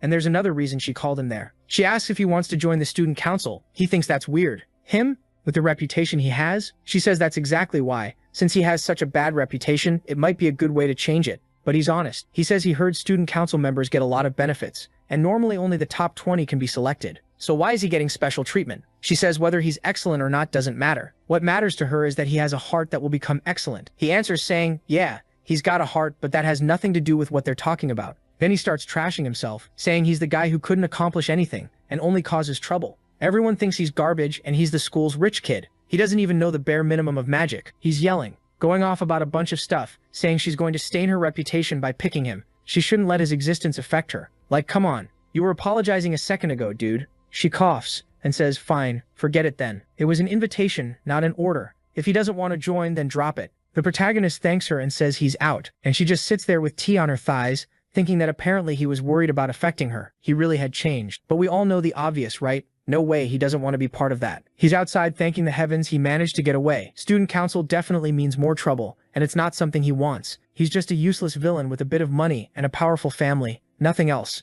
That's what he has to keep up. But then someone calls him and he sees Gru and Emma behind him. Eamon immediately asks if the student council people treated him okay. He says, yeah, he's fine. What's up? They say they were walking around the school, heard his name being called, and got worried. The protagonist doesn't really get it. They tell him about the old student council president, the tyrannical second prince, who used to beat everyone up, and anyone who got called to that class would disappear. Gru says he knows Cecilia's in charge now, but he still thought it could be dangerous. If Moon got captured by them, the consequences would be unimaginable. The protagonist smiles and says, so if I got captured, you guys would challenge the student council? That'd be dangerous. His friends get awkward, but the protagonist is genuinely moved. He thought they were bad guys, but naturally, they were loyal, almost too good to be true. Then he thinks, for safety, he needs to confirm something. He calls both of them and tells them to talk somewhere else, their secret base, so they head to some abandoned place. Moon finds out Eamon's father was a war buddy of his father, and that's why Eamon follows him. Eamon explains that, well, he wasn't really a buddy, more like a subordinate, but everyone agrees the Great Duke, Moon's father, taught Eamon's father a lot, and it looks like he even saved his life more than once in the Northern Territory. That's why when Eamon entered the academy, his father told him to help Moon with anything he could. The protagonist says he gets it, but what about Gru? Why does he follow him? He won't get mad, but is it just for money? Gru says that considering Moon's personality, he knows Moon won't remember, but it's because of the bathroom. The protagonist has no idea what he means by the bathroom, so Gru explains he comes from a poor family in a small town. He got into the academy because of magical tools he made with alchemy, which caught a professor's attention. But because he was poor, ugly, and weird, he became everyone's target. Until one day, when he was getting beaten up, Moon suddenly opened the door and asked what all that noise was in the bathroom. Everyone froze, and Moon told them all to get out. Then the protagonist stops at the door, looks back and says those guys are the worst. They bully the weak but are scared of the strong. That's even more shameful than getting bullied. So next time anything happens to him, he should just say he's a friend of Moon Campbell. Gru says that from that day on, he decided to follow him. The protagonist thinks, honestly, those are two pretty solid reasons to follow him. Then he says, now that that's cleared up, he's going to talk about future plans. He doesn't want to leave anyone who follows him behind. For now, he's learned Emon has strong magical combat ability. He should focus all his time on studying and practicing that. He should come every day so they can keep training as partners, both martial arts and magic. And for Gru, he hands him a card with 500,000 emirs. The kid is shocked, asking why. The protagonist says that since he's a student specializing in magical tools, he needs money. Also, if he finds other people who have lots of free time and are exceptionally talented and hardworking, He should send them to talk to Moon. The two of them start commenting on everything he's asking. What is he trying to do? Build an organization to gather talented people and take down the student council? But the protagonist says no, they're not getting it. What's their ultimate goal in life? Crew says, I don't know, steal some fries. But the protagonist puts a hand on both their shoulders and says no. Where do they see themselves? 3 or 5 years after graduation. They start thinking, well, technically he's going to marry Cecilia and become part of the empire. Maybe he wants to build a loyal force around him, even while he's still a student. The protagonist knows that even if his plan to stop Ariel from messing up his life works, he'll still run into problems later. And the more talented people he meets, the more they'll help. So the goal is make as many friends and allies as possible, and as few enemies as possible. He's going to be known as the school's investor. And he's laughing there, all smug. Now his friends come to the conclusion that Moon didn't change at all. Only his ambitions did. They never imagined his goal was to control the entire country. Moon asks what they think his goal is. They tell him not to worry. From now on, they won't tell anyone. And they won't reveal it even if they're at the guillotine. The protagonist is kind of freaked out, asking what they're talking about with guillotines. Then Amon says Moon can count on him. His talent is average compared to his father, but he won't disappoint Moon. Gru says Moon can count on him too. Not only will he study magical instruments, he'll also learn economics to help manage the empire. They're already imagining it. Like that chubby guy, this awesome picture with the other one in armor, saying they'll be the emperor's left and right hands. The protagonist is like, Emperor? And they're like, yeah, that's right. Well, okay, what matters is having ambition. His friends tell Moon he doesn't need to hide it. He wants to put Emin in charge of the army and Gru in charge of managing all the empire's talent. The protagonist still can't understand what they think is happening. He can't even do basic energy magic. He can't even understand the classes. So what are they talking about? An empire. The goal was just to keep them close so they wouldn't cause trouble. But now with these huge goals, that could create other problems. But their intentions seemed good, and he didn't want to shut it down. So he says, all right, let's go. Let's get something to eat. Scene changes to a restaurant. Some maids eating. When Weir suddenly comes in saying something huge happened. Cecilia asks why she's so anxious she didn't even knock. Weir explains they've got trouble again with the campus newspaper. They're spreading nonsense. Cecilia thinks it's weird and asks if she didn't go there today. Her friend says she did, but there was no one there. She left a message under the door, but it looks like they didn't check it. Then she sees the paper about the protagonist and Fran, with a headline saying he's now dissatisfied with the older girls and changed his taste. It says he not only showed interest in her, he even invited her to a private exercise session after class. Cecilia stands up immediately and says she'll finish this later. Scene changes to Ariel slamming the table, calling for someone named Mingote, asking what the hell this is they're saying about her being a pregnant ex-girlfriend. The green-haired guy, probably Mingote, says it's no big deal, just everyday news. Besides, he always puts a tiny little line underneath explaining that it could be speculation. She says clearly nobody can read that tiny text, but he says he has more important things to do so he doesn't have time to argue with her. If possible, Miss Ariel could stop bothering him. She warns him he'd better publish another issue apologizing or else he asks what she's going to do, fight him. She should know, first of all, it's impossible for any news to be taken down, and if she wants to challenge him, he accepts. Also, he wants to thank Ariel. Actually, thanks to that story with the blonde kid, the paper is selling more than ever. How about he publishes a new piece saying she's trying to change the truth and, for example, threatened him. She's furious, saying that's dirty. When right then both of them look to the side and Cecilia walks into the room. The guy starts shaking. Ariel asks what she's doing there, and Cecilia immediately says Mingote knows exactly why. He jumps and asks if it's because of what he thinks it is. He warns her he can't be punished. None of the articles broke school rules or imperial laws. Cecilia just sits down and says she'll get straight to the point. He's been ignoring student council warnings and running stories without verified information. It's been ruining innocent people's reputations. The guy is completely frozen, and she asks if Mingote Raymond really wants to die. Yeah, did you think she was going to use the law? She's going to kill you. Next chapter, the protagonist finds out martial combat class is happening. And seriously, look at the kid's back, it's getting huge. What is that? Now we move to the Santa Maria training area. Like he expected, in physical combat class, most people are men. But Ariel is there too. She's confused, wondering what Moon is doing there. Then a buff older guy shows up and says, good, everyone's here. So same rules as always. First class of the semester is going to be a bunch of duels. He wants to see what each of them learn during the break. Everyone cheers. Apparently it's what they like most. The teacher warns that if he finds out anyone got worse, they'll pay double. In front of the box, he draws the first numbers, 9 and 1. The protagonist realizes he's number 1, meaning he has to fight first. But as long as it's not Ariel, it's fine. When he turns around, there's number 9, this huge jacked guy. The protagonist is confused, wondering if that's someone's dad. No way that's a student, but it is. His name is Rain, and he's a second year. The protagonist starts, oh, it's you. You're the... And the guy cuts him off saying he knows who Moon Campbell is. Well, I'm Rain. The protagonist, a little awkward, goes, oh, okay, cool. They greet each other and Moon asks him to go easy. Ariel, on the other hand, is pissed. She wanted to go first to show her talent. Meanwhile, everyone off to the side is making bets. His friends say it's ridiculous. Who bets on an obvious fight like this? Obviously Moon is going to get wrecked, since he never really participates in class. But the guy says today's bet isn't about who wins, it's about how many minutes Moon lasts. Ariel looks excited and says, "Master, we can make money and still watch that idiot get beaten up." But the ring-wearing witch says she doesn't know Moon's true strength, but she's sure he's different from last semester. Clearly he improved somehow. She thinks for a moment, then calls out that she wants to bet 200 emirs that Moon will last 10 minutes. She's confident that even if he advanced to rank 2, there's no way he can beat Rain. But he's not total trash either, so it should be enough. She's already counting the money, saying this week she's eating chicken every day. Rain, standing by the weapons, thinks, Moon Campbell, that's the name the priest mentioned before. To think the Lord hates this kid so much, and he's this skinny and weak, really unexpected. Since his breathing seems pretty calm,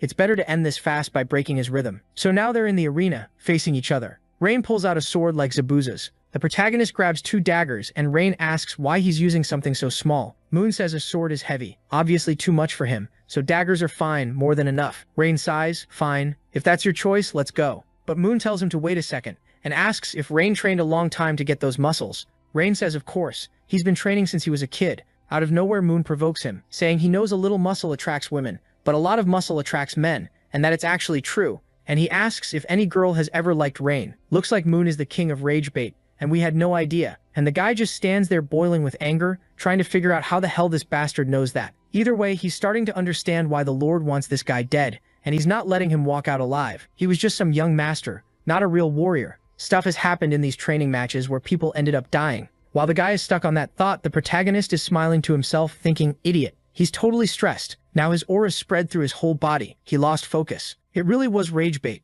The instructor tells them to get ready, signals the start, and the guy's already got his aura concentrated. But then, dude, the protagonist activates the shadow step, and his swagger shoots through the roof. The guy thrusts his sword out, thinking he's going to kill the protagonist in one slash. But the protagonist is already past him and behind his back. In the blink of an eye, Moon is standing back there. The guy's down on one knee, and the whole class is stunned. And the guy's clothes are completely shredded, and Moon is declared the winner. Everyone's sitting there like, hold on, something went seriously wrong here. And Ariel's ring says, not only is he fast, he's got great flexibility too, even if his strength isn't anything crazy. But Ariel isn't responding, and the teacher wants to know why she's gone quiet. She's devastated because she lost her 200 emir. She bet everything, and now she's broke for the week. All of a sudden, the protagonist calls out to Rain, and when Rain turns around, the protagonist holding a bag of money. He explains there are 500 emir in there to pay for the clothes he cut up. And the part where he said Rain isn't popular with girls wasn't to clown on him. It was just to make him angry and throw him off at the start of the fight. Because honestly, from his point of view, those muscles Rain built through hard work are impressive. He genuinely thinks Rain's body shows his discipline,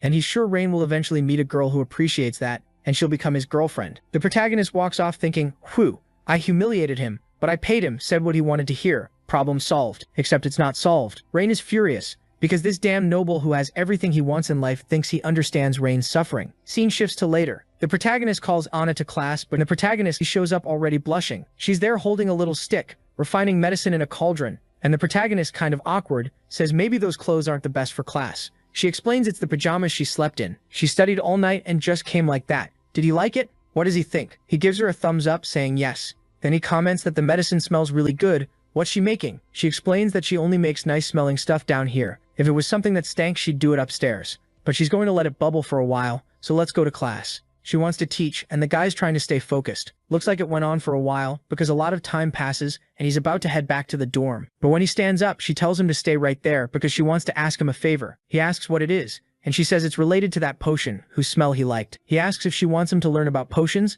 and she says not exactly, but since he's part of the club, he needs to understand the activities. She shows him the books on the table, transcribed materials from ancient languages, and she's trying to reconstruct as much as possible of these 3 ancient potions. The protagonist gets it, so that's why it's called the Ancient Potions Club. Makes perfect sense. But he asks, if you don't even know what this potion does, are you sure I can drink it? She says she's not 100% sure, but testing potions is part of being in the club. And based on the ingredients, it seems like a body alteration potion. Maybe he'll turn into a cat or a dog for a short time, but it won't hurt him. Last time she drank it, nothing happened, so she wants to see if it affects other people differently. He's going to be a good boy and help her, right? The protagonist hesitates, saying the last time he drank a potion, it caused a massive problem. Let's just say he's got a kind of psychological defense that really doesn't want him doing this. Anna says she's starting to get it. He doesn't want to help her, but he wants to study for free. Is that it? She tells him to calm down and says for him to sit on her lap. He does, sits there and asks what's going on. She tells him to relax, close his eyes, and asks if he likes the taste of fruit and peaches. When he goes to answer and opens his mouth, she sticks a funnel in and pours the potion in. The protagonist tries to get away, but her foot shoots forward and pins his neck, and he's getting crushed. Top 10 tortures happening to my boy. He tries to resist, but it's too late. He says he already drank it all. He tells her she's really mean for forcing him like that, and she says she already warned him she was a bad woman. But now let's focus on the potion. What is he feeling? He says, well, he doesn't feel anything. She says it looks like the potion is a total failure, but that's pretty common when she tries to make these ancient potions. She messes up, and the effect ends up being nothing. Since she's been stirring the cauldron all day, she's exhausted, so she's going to rest a bit. If possible, could he close the door when he leaves? She curls up there, and the protagonist puts his cloak over her and says it's fine, wishes her good night, and says he's heading out. The chances of that potion doing nothing are basically zero. Scene changes to the principal's office, with him pissed off demanding to know why they're shutting down the third shield, and it's the pink bear saying the third shield is unnecessary. They're spending way too much money and they need to cut costs. Just keeping the defenses they leave active costs a fifth of everything they earn, and that's a waste. Plam asks what his intentions are. Why is he acting like this? Pink Bear says it doesn't matter. He's in charge now and the decision's been made. But Plam keeps pushing, saying that third defense was important for all the students. What happens if their safety is put at risk? Pink Bear says Plam should have realized it already. He thinks Pink Bear was sent to this school to act as principal. He'll make it crystal clear since Plam isn't getting it. The way the higher-ups handle the academy is going to change. They can't stand this polite teaching style anymore. Plam, confused, asks what he's talking about. There are only kids there. Pink Bear says Plam must have forgotten that he also studied at Santa Maria Academy. And back then, dozens of students died every year. That's why they were called the Golden Generation. And today they're the foundation of the entire empire. The truth is, this peaceful life was corrupting the students. Plowman says they don't need to move that fast. They can change the curriculum. There's no need to be so extreme. Pink Bear explains that was the original plan. They'd let the students prepare and only then shut down the third barrier. But for some reason he doesn't even fully understand. They said it needs to be done urgently. Who knows why? Plowman sees Pink Bear showing him something and asks what it is. And then he sees the tacit agreement.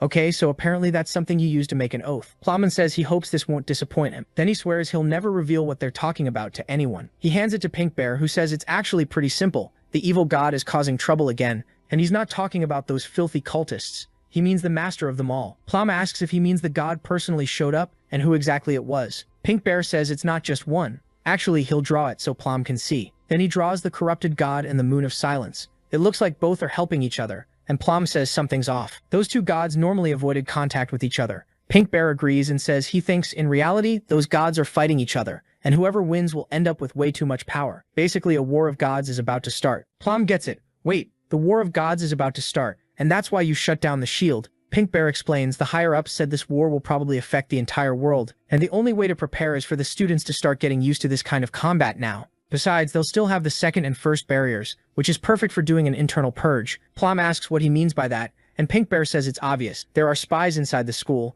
and tonight probably won't be peaceful. Plum immediately asks if he's saying the cultists are going to invade the academy tonight, and Pink Bear says yes. But it also feels like Pink Bear kind of wants it to happen, like it's training for the students. The principal says that's insane. Everyone's asleep, and the cultists' first attack is going to be like this. Pink Bear says if there's one place where everyone should be prepared, it's the academy, where the best in the world study. Looks like the attack really is going to happen. Pink Bear doesn't care at all. Scene changes to the girls' dorm, where Cecilia receives a letter from the principal. Actually, it's from the bear, saying there would be an enemy attack tonight and everyone in the student council had to protect the school. Then the scene shifts to a forgotten cave at the altar of the true god of love. There are guys yelling, saying to burn this heretic to death. A man is tied to a post, and someone steps forward telling everyone to be quiet. The first doctrine of true love is that only the same sex is true love, and the opposite sex is heresy. The leader says not only did the guy help an 80-year-old woman carry a basin of vegetables, but he's been working milking his own cows instead of having a woman do it. What is this? It's like a red pill cult, but literally. So apparently you can only help your friends and you can't interact. Like, I don't get it.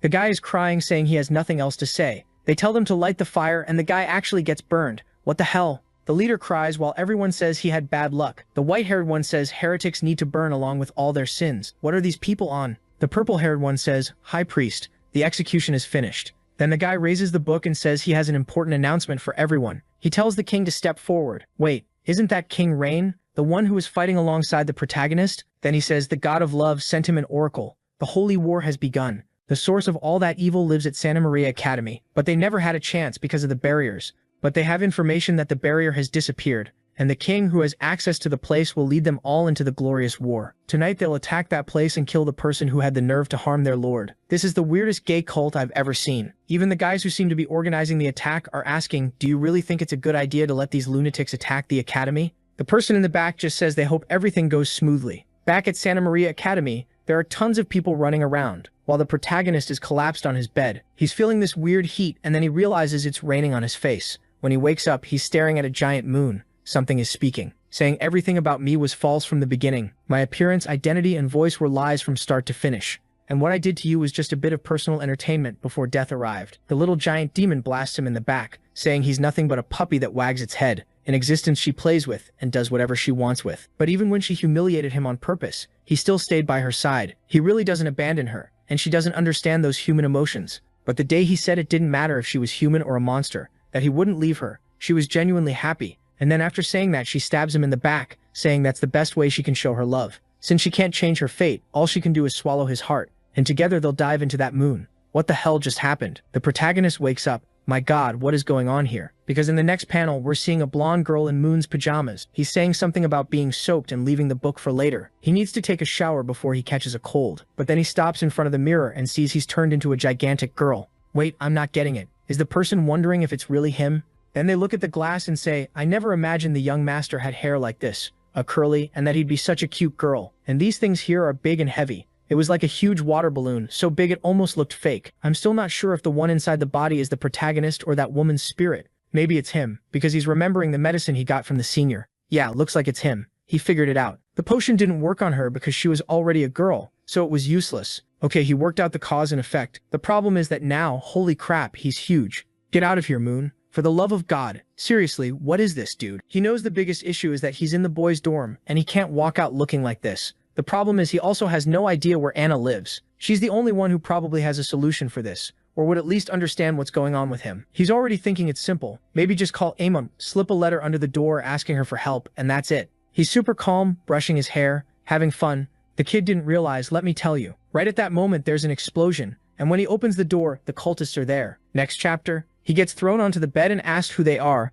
The purple-haired guy asks his friend, where's Moon Campbell? Wasn't he supposed to be here? The masked one says, well, dorm 52-6. It's this one. At that moment, Moon realizes he's the target. But the good part, an actual plus, is that these cult people are basically forbidden from interacting with women. He got lucky there, and the guy is thinking, got it. Moon was some rich pretty boy, so this must be his girlfriend. Then he points the scythe at her and says, if she doesn't want to get beheaded, she better tell them where Moon went. Moon lies, saying that actually he's Moon's cousin, and he's only in that dorm because his own isn't ready yet. He has to stay with his cousin for a while, and doesn't know anything. The guy says, perfect, since he's a cousin, they'll capture him, and that way Moon will show up. So now there's chaos at the academy, brawls between students and the invaders. The pink bear says they're responding pretty fast. The school isn't as useless as he thought. Director Marcial wants to know, if they were going to do something this risky, why didn't they warn them earlier? The big bear tells him to relax. They're just some weird cultists. Think of it like training. Cecilia alone can handle it. He looks back and says there's no way 17 powerful directors like them haven't produced people who can deal with this. Then he says, all right, that's enough. He's going back to his beauty sleep. Bye. Director Marcial wants to know how they can let this guy mess around with the students' lives, because Plain answers that he wishes he could push back, but this came from higher-ups. Then suddenly someone yells for Moon Campbell. The busty protagonist is there getting dragged along, and the cultists announce that he'd better show up. They've got someone very important to him, so he should come out instead of hiding like a coward. The protagonist is just thinking he's screwed now, because he's not going to show up, he's literally right there. Maybe he should have fought back. For a second he thought it was some school prank. He didn't imagine the place would get invaded out of nowhere. But right then one of the cultists gets hit straight in the stomach. It's Ariel with Leah, taking everyone down, furious and demanding to know who these cultists are. Then suddenly her expression changes, and she takes off running. Weirdly, she's running because she never expected something like this. A blonde girl so well endowed, with such a sweet, gentle aura. That beautiful girl could just wait. She was gonna save her now. Meanwhile, there's another woman whipping everybody. It's Anna, saying she didn't think the potion would have such a strong effect. In the student council room, they're watching everything and the girl says it's insane. They really took a girl hostage. Cecilia orders them to gather some of the student council's elite members and rescue everyone. Weird says okay, but what is Cecilia gonna do? Cecilia says she has something important to deal with. As soon as Weir leaves, Cecilia asks when they're going to attack her. They've been hiding for half an hour, and she's starting to get impatient. Then something comes at her, but the scene shifts to ice spreading across the room. Someone says they didn't expect to be found out so early. Cecilia says she didn't think two different gods would attack the academy at the same time. The evil god and the silent moon. Is he there to kill her? The guy holding the lantern says yes. She needs to die before she masters divine power. Cecilia warns that they made a huge mistake by sending only one person. It's honestly boring, and today he wasn't leaving that room alive. Outside, the student council members are wrecking the red pill guys. Everyone's celebrating. It's clearly easy, and Weir is saying the goal is to rescue that poor girl who got kidnapped. The protagonist is emotional, begging those student council bastards to give it everything they've got and get him out of there already. The purple-haired guy tells the leader that half their members are already gone and still no Moon Campbell. The leader says fine, then they'll cut off this woman's hand, and if he still doesn't show up, they'll cut off her legs. Then Moon gets shoved forward. They stretch his arms out, and they say now he's going to learn what happens when he ignores their orders. The leader is about to strike, and the protagonist says they're going way too far, but then Ariel shows up and lands a hit on the boss. He manages to block it, but it knocks the huge Moon backward. Ariel tells the beautiful girl not to give up and not to be afraid. Ariel Bugard is there to save her. Weirdly, it's obvious she's trying to flirt with the blonde protagonist. One of the leaders says she really must be one of the most skilled people in that school. But the weakest person in their group was rank 3, so she doesn't stand a chance. Ariel says they're a bunch of freaks and they deserve a beating for hitting such a young, adorable girl. The guy gives the orders, she gets ready, and the protagonist watches all of it. He's impressed that Ariel is using 3 elements at the same time. Then he slips the lock that was holding his arm. Looks like he could have freed himself at any time. And then all of a sudden 5 guys come rushing the protagonist, telling him to like this video that helps Mamoru make more juicy content for his viewers. Activate the cheeky little bell, and I'm out.